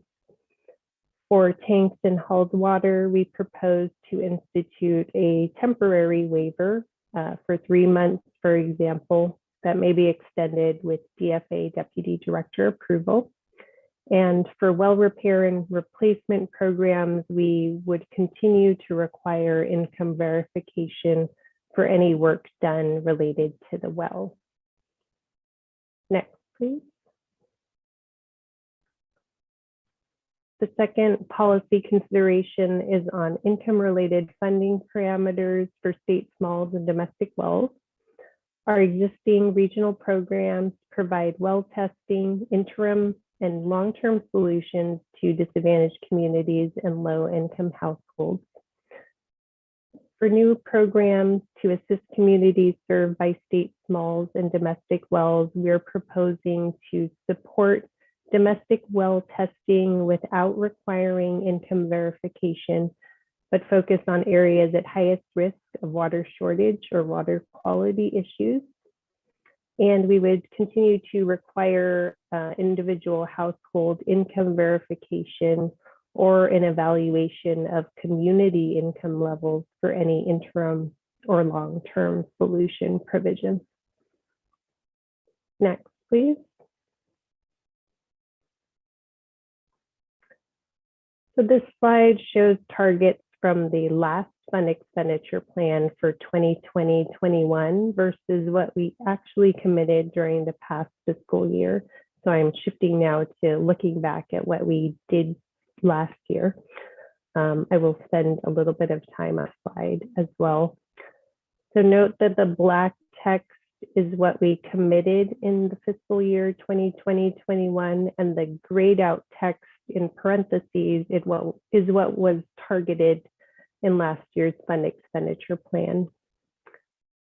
So for the solution types across the top, again, for interim water supplies and emergencies, we made significant investments here. The larger investments included a new well repair, replacement and connection program, as well as amendments to our Central Valley regional programs for well testing, bottled water, and point of use, point of entry installation and maintenance.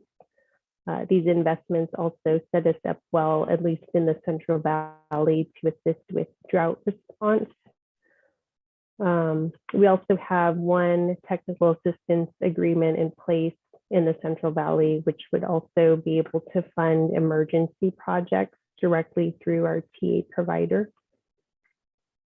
For technical assistance, 3 amendments to existing TA agreements were funded last year, which included general program outreach, a new O&M bridge loan program for systems experiencing a revenue shortfall, and also for smaller discrete tasks, which can be conducted by the TA provider without prior approval of State Water Board.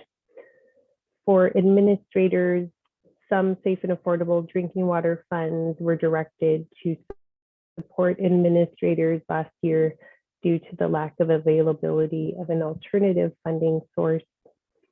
For planning, one planning project was funded through the Safe and Affordable Drinking Water Fund for an out of compliance system. When I say one, there were also a number that kind of went through the technical assistance route, which are not counted in this column. Again, per the SAFER program priorities, we expect that more and more planning projects will be directed to go through technical assistance.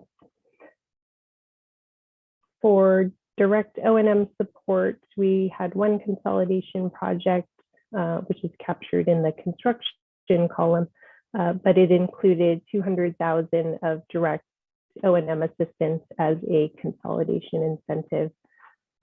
Other types of water system scenarios that would be considered as priorities for direct O&M assistance are going to be further explored through our O&M pilot and the ongoing refinement of the affordability threshold.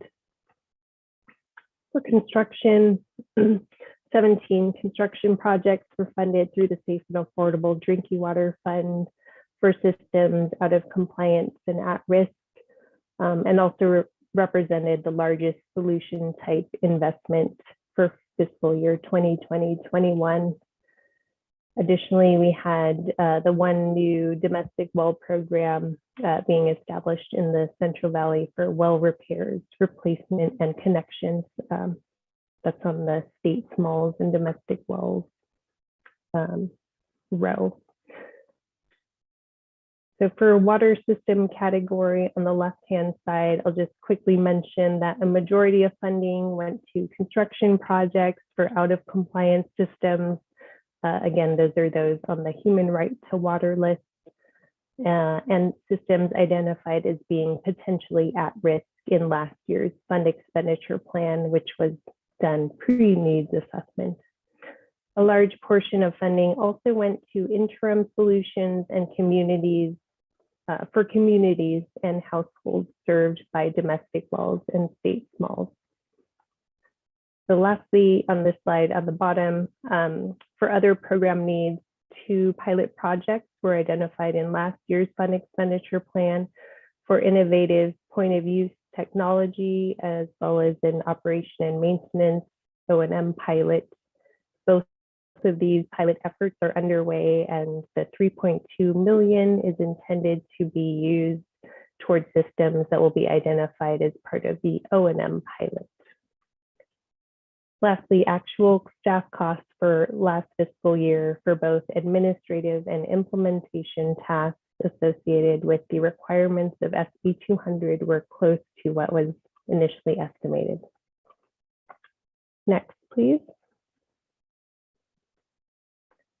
This slide shows a few of our key metrics for the SAFER program and our performance since July 1st, 2019, when SB 200 was passed. On the right-hand column for fiscal year 2020-21, we have provided interim solutions to 62 communities and 364 households.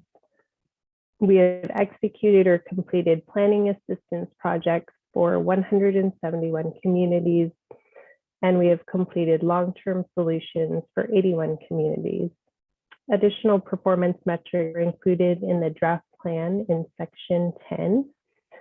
And I also wanted to note that we do have a section in the plan that provides an overview of the funding process and describes a number of process improvements we have put in place already, as well as a number that we are working on to improve our administrative efficiency. Next, please. At this time, I'd like to ask Adriana Renteria from our Office of Public Participation to say a few words regarding our SAFER Advisory Group meeting last Thursday.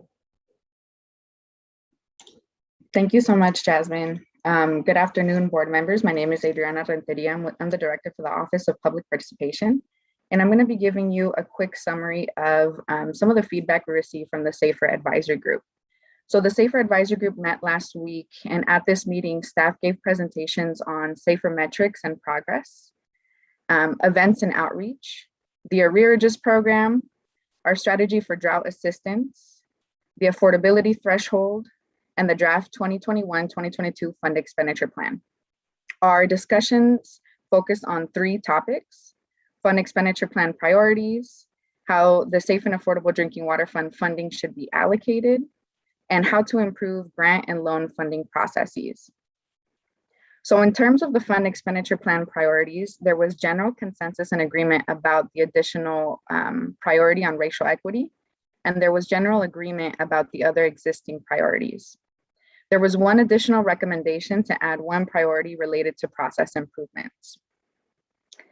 In terms of the funding category allocations, there was not a consensus on how Safe and Affordable Drinking Water Funds should be allocated in the fund expenditure plan. Some agreed with the existing proposal from staff. Others believe that given the additional drinking water infrastructure funding, funding from the fund expenditure plan should not be used for construction because there's additional construction funding available. Others felt that construction is still the most important category, regardless of other funding mechanisms, and should be included in the fund expenditure plan. Some wanted all Safe and Affordable Drinking Water Fund funding to be used for interim and emergencies. Others wanted funds to be used to scale up domestic well testing. And others also suggested that technical assistance could be increased to expedite the application of the funding application submittals and for planning efforts. There was general support to use some funding for emergencies, but the advisory group would like to clarify how we are defining an emergency. Emergencies could be immediate issues like water system failures or chronic problems like the drought or wildfires. Many advisory group members believe that SAFER funding should only be used for immediate issues and not for chronic emergencies like the drought or wildfires. There was not a general consensus on this, but most wanted to explore this idea a little bit more. Some believe that operations and maintenance funding should also be used for systems where consolidation is not an option and not only as a consolidation incentive. Some are concerned that Safe and Affordable Drinking Water Fund funding are supporting solutions where other responsible parties should be paying for those solutions. For example, in the case of CV salts or the implementation of the Sustainable Groundwater Management Act. And many advisory group members are interested in developing shared expectations about the funding process. Some recommended developing specific timelines so that communities understand how long a different solution could take. Others recognize that each project is unique and is gonna have a different timeline based on the solution type. In terms of the funding process improvements, there was general support for expediting the funding process so long as it doesn't impact the quality of work. Some recommended a formal process improvement priority goal in the fund expenditure plan. Not everyone agreed with this, but most advisory group members would like to see an ongoing review of the funding process to identify areas of improvement. And they also wanted to see updates on the number of projects that are failing behind and why those projects are failing behind. Most agreed that we needed better messaging around the funding process, and some recommended developing specific milestones related to how we evaluate project process. Some recommended developing milestones related to water board intervention points for when projects are taking too long. So for example, defining what will trigger a mandatory consolidation letter. We also had a robust discussion about improving our funding process. Some of the recommendations we heard were more funding for technical assistance to help prepare funding applications, ensuring that water board staff ask for everything that they need from applicants up front in order to minimize the back and forth, allowing different parties to submit the application on behalf of the community or the system, and considering each project in the context of an emergency. There were also several requests for more information about our outreach processes and specifically how SAFER is supporting domestic wells. During our public comment process, public commenters mentioned concerned about operations and maintenance funding being used as an incentive for consolidation. Another commenter supported the idea of setting goals and deadlines for project processes and timelines. One commenter wanted to ensure that affordability discussions also address the total costs of supplying water, so including assessments, fees, and taxes. And another commenter brought up the concern around harmful algal blooms and the impact that they have on drinking water for vulnerable communities. In terms of next steps, staff and the advisory group are going to continue talking about process improvements, and we'll use the advisory group meetings to share updates on what changes we've been implementing. And the advisory group requested additional information on the following topics: how SAFER is supporting domestic wells, how SAFER is coordinating with other programs like CV Salts or Sigma, how operations and maintenance funds are being used, how we're doing outreach to at-risk and hard-to-reach systems, and how we can improve the funding process timelines. So we're going to work with the advisory group to include more updates and information on these topics at future advisory group meetings. So with that, that wraps up my summary of last week's SAFER advisory group meeting, and I'll pass the mic back to Jasmine Oaxaca.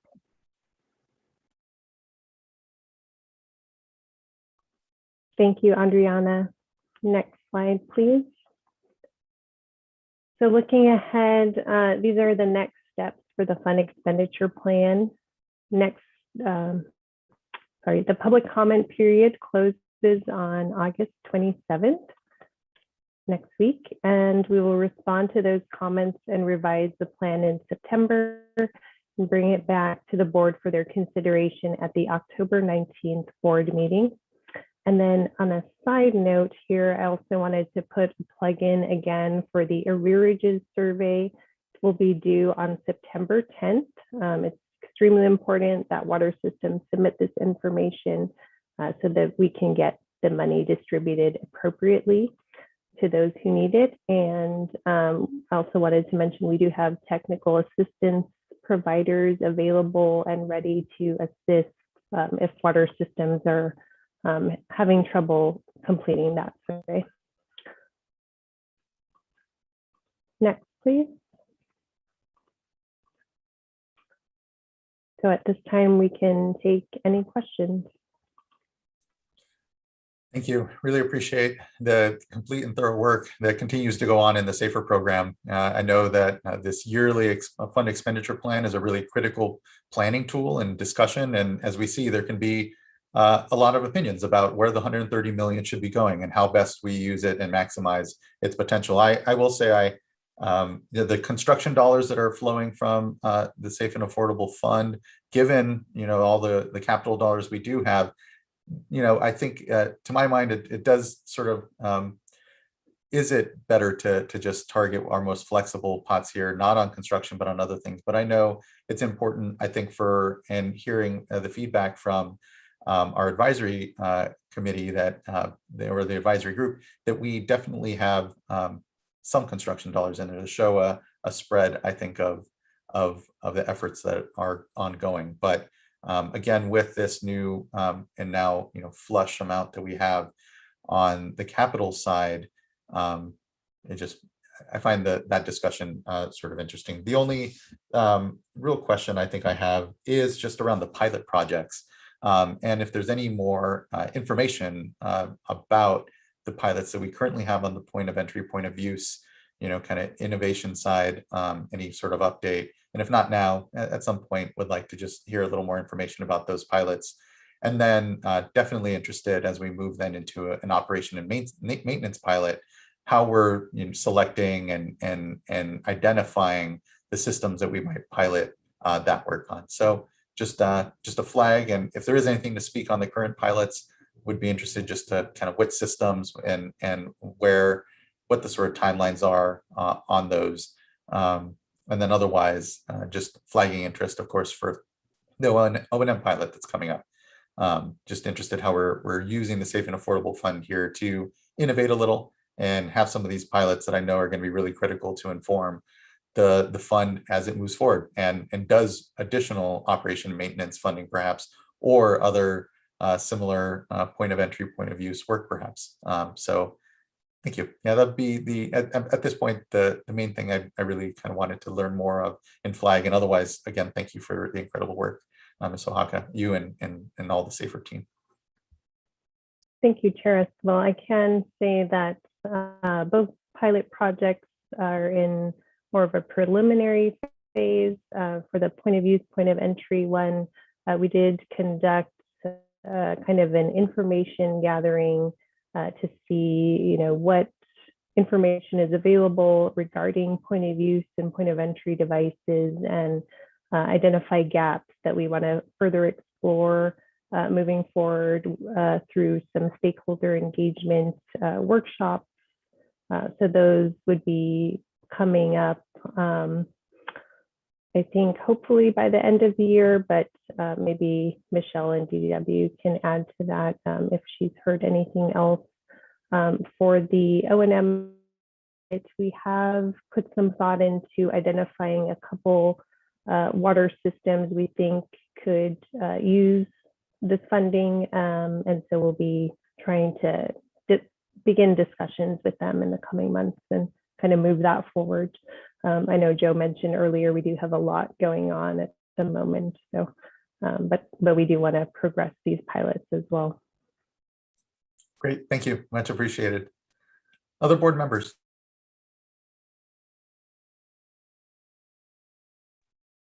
And we can go to our commenters as well. Yeah, get a public comment.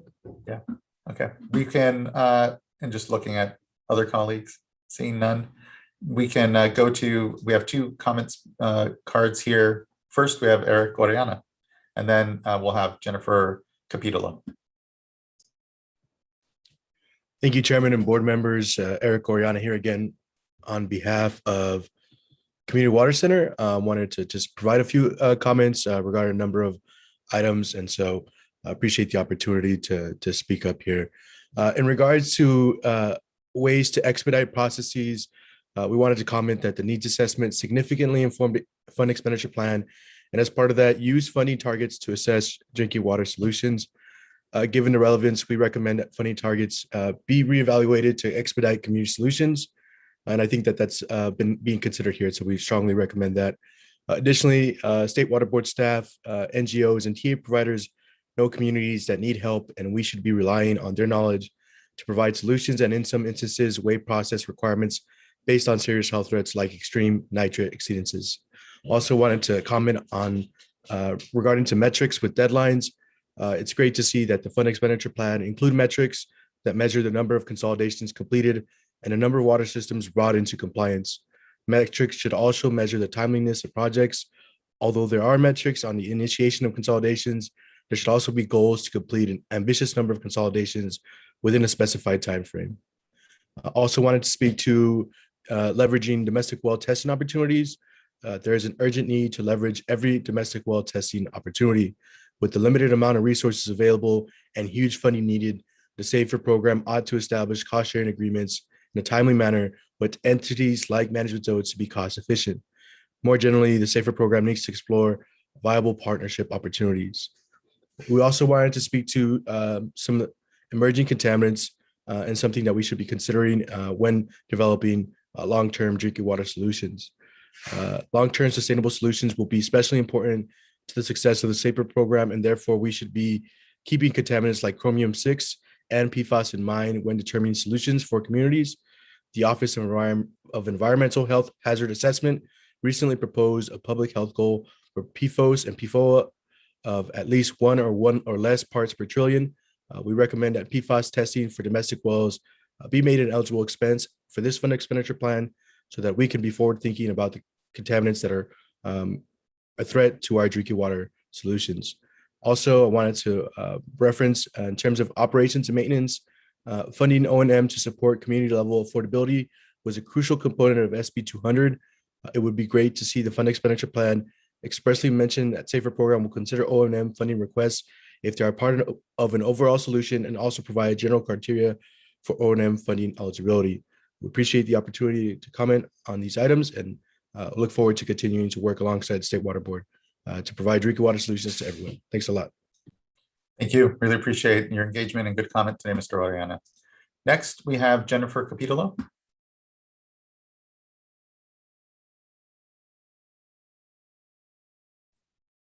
Chair Esquivel, she actually had to jump on another phone call, so she apologizes for not being. Okay, no problem in the least. And thank you, Ms. Capitolo. Hopefully, written comment has certainly offered, able to be submitted as well. So thank you. Okay, well, that concludes our comments on this item. Board members, this is just a workshop, so we don't actually have a vote here before us, but any feedback, anything to leave our program folks with, things that we'd like to hear further about, or any comments? I had a follow-up question just on the O&M guidelines. So to your point earlier, Terescaval, that we are working on these affordability pilots, and I know that has been delayed because of work on affordability thresholds. So there's been a whole series of sort of processes that we're needing to work through. And I know that's, it's important. These are things we haven't been able to work through and are really complex and nuanced, and, deserve the work and thought and deliberation and collaboration to get these things right. I guess I just wanted some clarification though on how we think we are going to be developing O&M guidelines more broadly than I think what we have right now is kind of a minimum, like a no-brainer. And I think there's more that we, to the point of what the intent around SB 200 was, that we want to be able to flesh out and provide the opportunity for. So do we feel like that is something that's going to be developed as part of the affordability pilot, to be looking at what broader guidelines could be for promoting affordability through O&M assistance, or can you provide more information on how we're developing that? Thanks, Laurel. Yes, that is part of the intent of the O&M pilot, to kind of try to fund a couple systems, observe how that goes, and then use that information to further develop some guidelines for the program moving forward. Additionally, and then as you mentioned, the affordability threshold discussions will play into that as well, as we continue to have those. Great. And is that process planning, the affordability threshold, are we expecting to be able to have that done by the end of the year? What's the timeline again?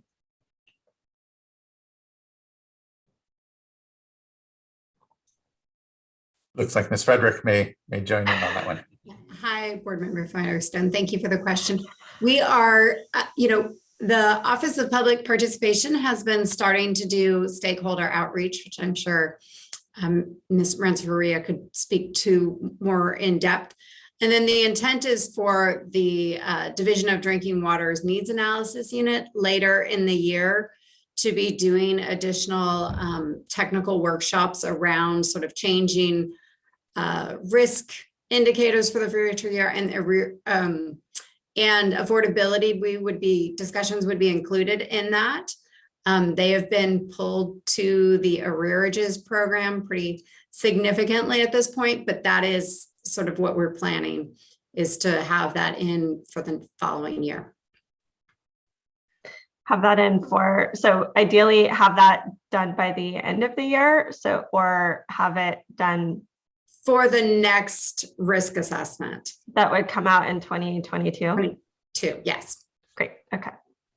Great. Yeah, and I just had a couple of points to make regarding the pilot. So we're trying to look at different situations. So, a situation where maybe a water system has some debt, that if the debt could be paid off, that could lower the long-term water rate. Situations where maybe they're paying twice, right? We know that example, they're paying a high wholesale price, and then within the system, they're paying another cost. We're also looking at those situations where the treatment costs may be high. So there's going to be that kind of ongoing additional O&M costs. So we want to explore those different scenarios in a pilot situation so that we can better articulate what guidelines or policy might look like. But I did also want to point out that, through our Prop 68 program, like making sure I got all the numbers right. So our Prop 68 groundwater program, we have an O&M opportunity there for groundwater treatment. And so that's starting out just now. And so we should get a lot of information from that as well. That will help inform this. And, Ms. Wahak had talked about a lot of our funding. The other thing to point out is Department of Water Resources has a lot of additional funding too. So our TA, we are looking at supporting efforts by small communities to apply for other funding as well. So the pie is pretty big for us, but then when you kind of step back and look at the funding Department of Water Resources has, it's even more significant.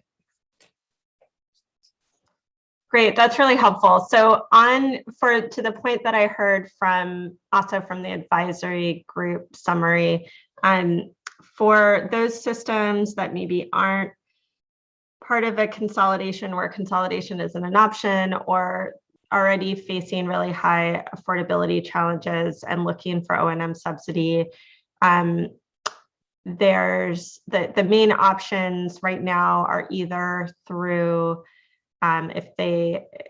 through discussions on whether they could be part of this pilot, or discussions with DFA on if there's sort of a work support either through Prop 68 projects or the forgiveness of debt, or sort of covering different payments that aren't necessarily long-term ongoing O&M, but may reduce those O&M costs. I guess I'm just in terms of being able to provide some clarity to folks on, that maybe in that situation on where to go or what to do to get more information. What's the best information to give, or is that something we can be making sure we're sharing going forward? Yeah, I would say right now we don't, because we have these different pilot efforts and this engagement around affordability, I wouldn't say we have a lot of guidance that we could provide right now. So, it's certainly something we can think more about, but I'd be a little concerned about getting too far ahead of those discussions. But, if there's any recommendation you or others have on, here's some real obvious situations that we should, jump on, and we don't need to wait for the deliberations we're going to go through with stakeholders, that would be helpful, I think, to staff to have those, parameters defined. Michelle, did you have something? Yeah, I guess I just wanted to add that in the DDW SAFER section, we will also be standing up a new unit focused on public water system, state smalls, and domestic wells that cannot be consolidated. And so I see us, we're in the interview process right now for those positions. So I see us doing more outreach and engagement as we go forward. So just wanted to make sure that that was on everyone's radar as well.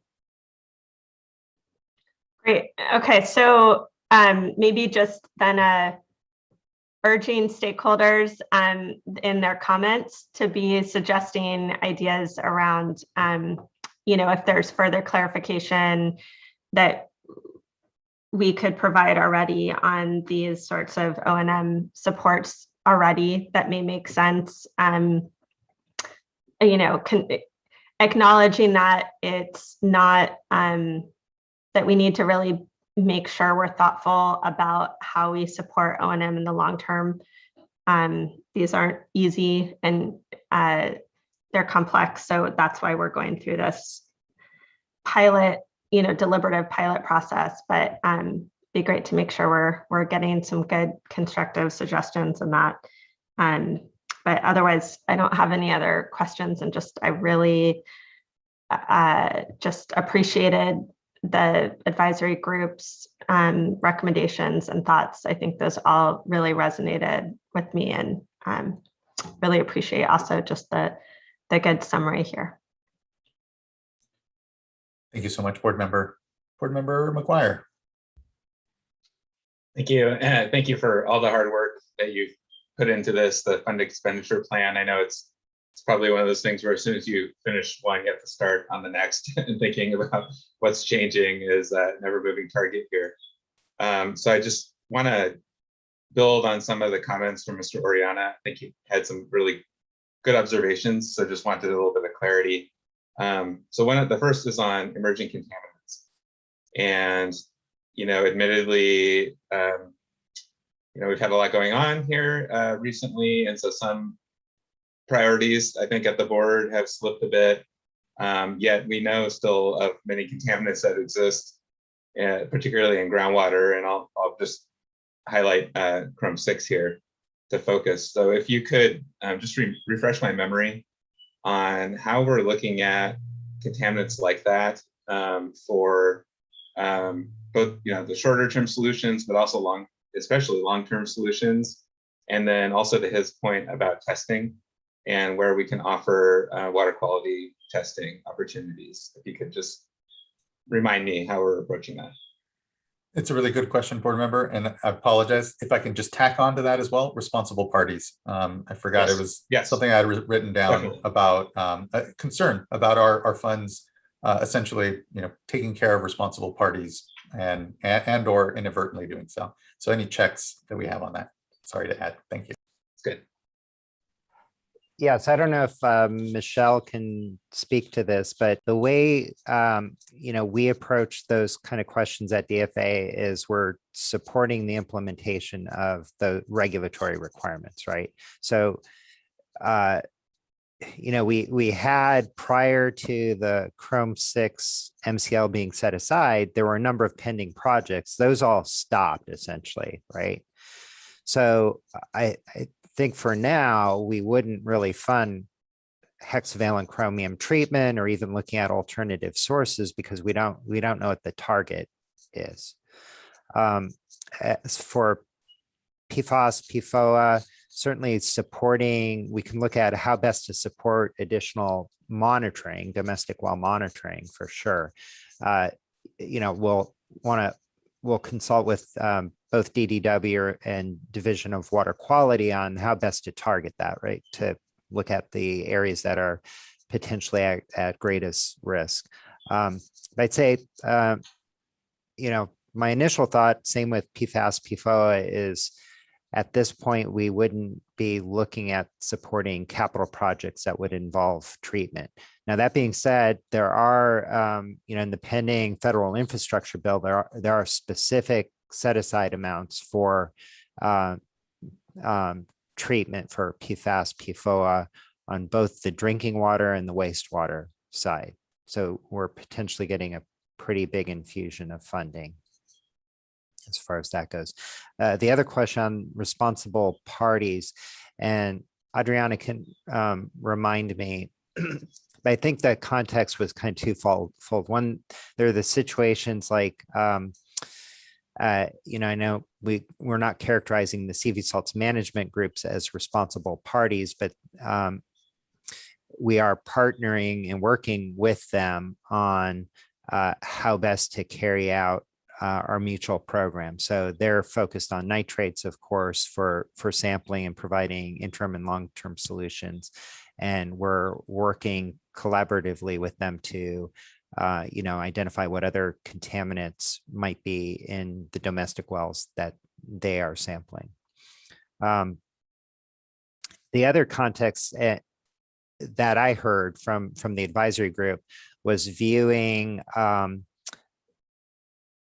agricultural use of water as having some responsibility for potentially contamination, as well as for wells going dry. So that was the context I heard from some of the advisory group members, and I think at least one of the advisory group members framed that as like a responsible party, which you know, that was kind of their terminology and shorthand that they were using. I don't know if Adriana is still here, if I got that right or not. Yeah, you did. Thank you for Okay. clarifying that, Joe.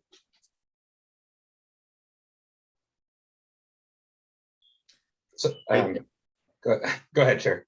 I was just going to kick it back to you, board member. Okay.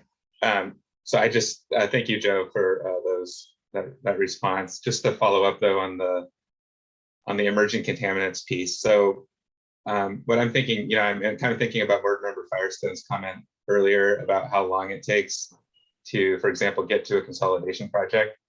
That these are, it can take a decade or more in some cases.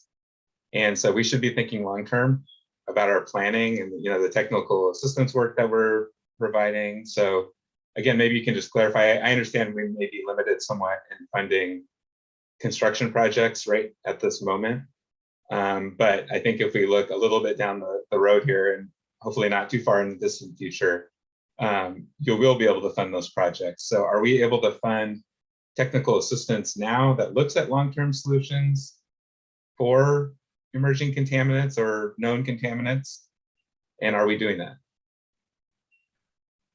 Yeah, we should be able to. We'll go back and double check, make sure there aren't any particular constraints in our funding agreements, but that certainly sounds like a wise idea, both to look at the source wells. So when we're putting in a pilot test well, making sure those emerging contaminants are being analyzed to make sure we're not just putting in a well where there's potentially a future problem. And, to your point, certainly we can start looking at where existing source wells that are used by a water system potentially have those contaminants. What might the future treatment cost be? So yeah, that certainly seems like a great idea, and we can be more explicit about that. Okay, thank you. I appreciate that. Yep. And then let me just make my second comment, and that is more about the metrics. And so again, Mr. Oriana, I think, made a very astute observation about building on the performance metrics that we have. And I know it can grow and snowball into a very long list of things if you're not careful. But I think, whether it's enhancing the website, looking at timelines, or somehow pulling that out so we can look at as we build new efficiencies into these programs, as you look at opportunities to streamline project implementation going forward, we should see how that's going. And so some sort of metric or way to measure that and report on that, I think, would be very helpful. And then for me, I was looking at the slide 11, I think it's 11, that has the performance metrics on there. And I think it's great that we're tracking different solution types and number of systems and individual domestic wells that are provided support. I think we should be doing that. I'm also, I just have a natural question about people and how many people, what are the populations that we're helping and assisting here? And, how are we addressing that overall need, thinking about the million Californians without access to safe and affordable drinking water? How are we chipping away at that? And for me, I have a hard time looking at number of solutions and translating that into impact overall. I know it's there and it's in there somewhere. I think in the future, or maybe that you have that data, if you could just point me to it, that would work. But I think just tracking that and seeing how we're doing and making progress and thinking that way, for me, would be very helpful going forward. So thank you. Yeah, just to jump in quickly on your question, Board Member McGuire, on the population. That is included in section 10, table 11, broken out in more detail, but for interim solutions for this past fiscal year only, we have assisted around 28,000 for interim solutions, 136,000 in planning assistance, and about 190,000 for long-term solutions. But yes, we can Great. share that more explicitly in future presentations. Thank you. Can I just clarify just on the first point that Sean, that you mentioned? So what I heard, Joe, is that we do allow or will do allow private well testing to also include sampling for contaminants that are on our things like PFAS, PFOA, and Chrome 6, where we have ongoing regulatory development processes. So are we allowing those as eligible costs? Well, I'm not sure if Jasmine knows, but if we are not allowing for it, since that's your feedback, we'll certainly be more explicit about allowing for it. And then, the other thing we'll have to do is we'll look at our existing funding agreements to see to what extent we need to change those to conform with any changes the board makes in the fund expenditure plan. Thanks. Thank you, board members. Thank you all. Any other comments, direction, questions, thoughts? Okay. Hearing none, I think we can, that brings us to a wrap on this item, on this workshop item. I just appreciate everyone's incredible work as always, and more to discuss. I think as you all saw on the timeline here, expectation is to be back before the board for adoption for the fund expenditure plan here in late October. So until then, do we have a formal public comment period for the plan right now? Is it still open? And just quick reminder, I think, for folks then when that closes. Yes, it is still open and will be closing noon on Friday, the 27th of August. So next Perfect. Friday. Great. Thank you, Ms. Ohaka. Okay, well, that concludes this workshop item. Thank you, everyone. And that actually brings us to the end of our agenda as well. And so thank you, everyone, for a productive 2 days. We don't convene again until September 21st. Because of the Jewish holidays, our traditional board meeting here at the start of September won't be held. So we will, in fact, be convening here next in late September. So nearly a month from here. So everyone do stay safe, take care of yourselves during then. Ms. Sobek, is there anything worth also mentioning before we get there? Oh, you're still on mute. I thought it might be worth mentioning that there is a workshop tomorrow on the arrearages matter. I'm sorry, I don't have the details in front of me. I think it's at, is there somebody from Division of Drinking Water who has the notice in front of them, or? I believe it starts at 3 p.m. tomorrow, but I can share that information in the chat or put the notice. That's just a program that's evolving extremely quickly, but I just wanted to make sure that if anybody who's listening is interested, that this would be a good opportunity to, one of the few opportunities to sort of figure out, to hear what our thinking is and give us feedback. I appreciate that. So the notice is for 10 a.m. Oh, sorry. Go ahead. The notice is for 10 a.m. tomorrow, and anyone who's interested in joining, if you go to the State Water Board's homepage, you will see the notice right below the main banner. Thank you. Thank you, Ms. Sobek. Thank you, everyone. Yes, important to make sure and flag that. I know, I think Ms. Ohaka may have mentioned it, I think briefly during her brief, but plus up the fact that any water agency or any member of the public truly that is interested in understanding how we're forming our arrearage program, this is the water debt forgiveness program that the state will be implementing with water agencies to help pay down household debt that was accrued during the COVID pandemic. And it's moving fast. We're having to in order to really be able to get dollars out quickly to provide relief to households. So to Executive Director Sobek's point, please do, if you're interested and able, tune into the workshop tomorrow. There'll be, I'm sure, additional webpage materials that folks can go to here as well soon. So. Yeah, the only thing that I would add is while there will be some helpful information during the webinar about the scope of the program and what assistance we're intending to provide, the real scope for tomorrow's webinar is focused on helping water agencies access and navigate through the survey so that they can provide the relevant information to the water board to implement the program. Okay. Thank you, Mr. Hoffman. Right. And I was going to ask, yeah, right now the focus is on the survey. Do we have yet a date for a workshop on program design guidelines? No. Yeah, I don't think there's a date. We do have a web page up on the arrearages with FAQs and important key features. So that would be the place to go to watch for updates.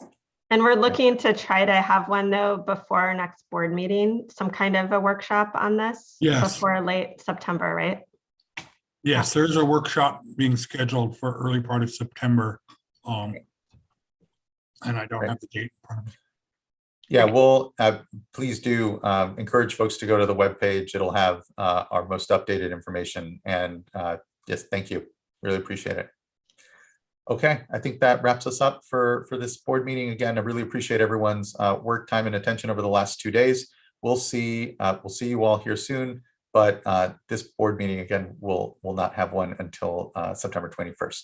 So talk to you all soon. Thank you. Be safe, be well, and we'll see you soon. Take care.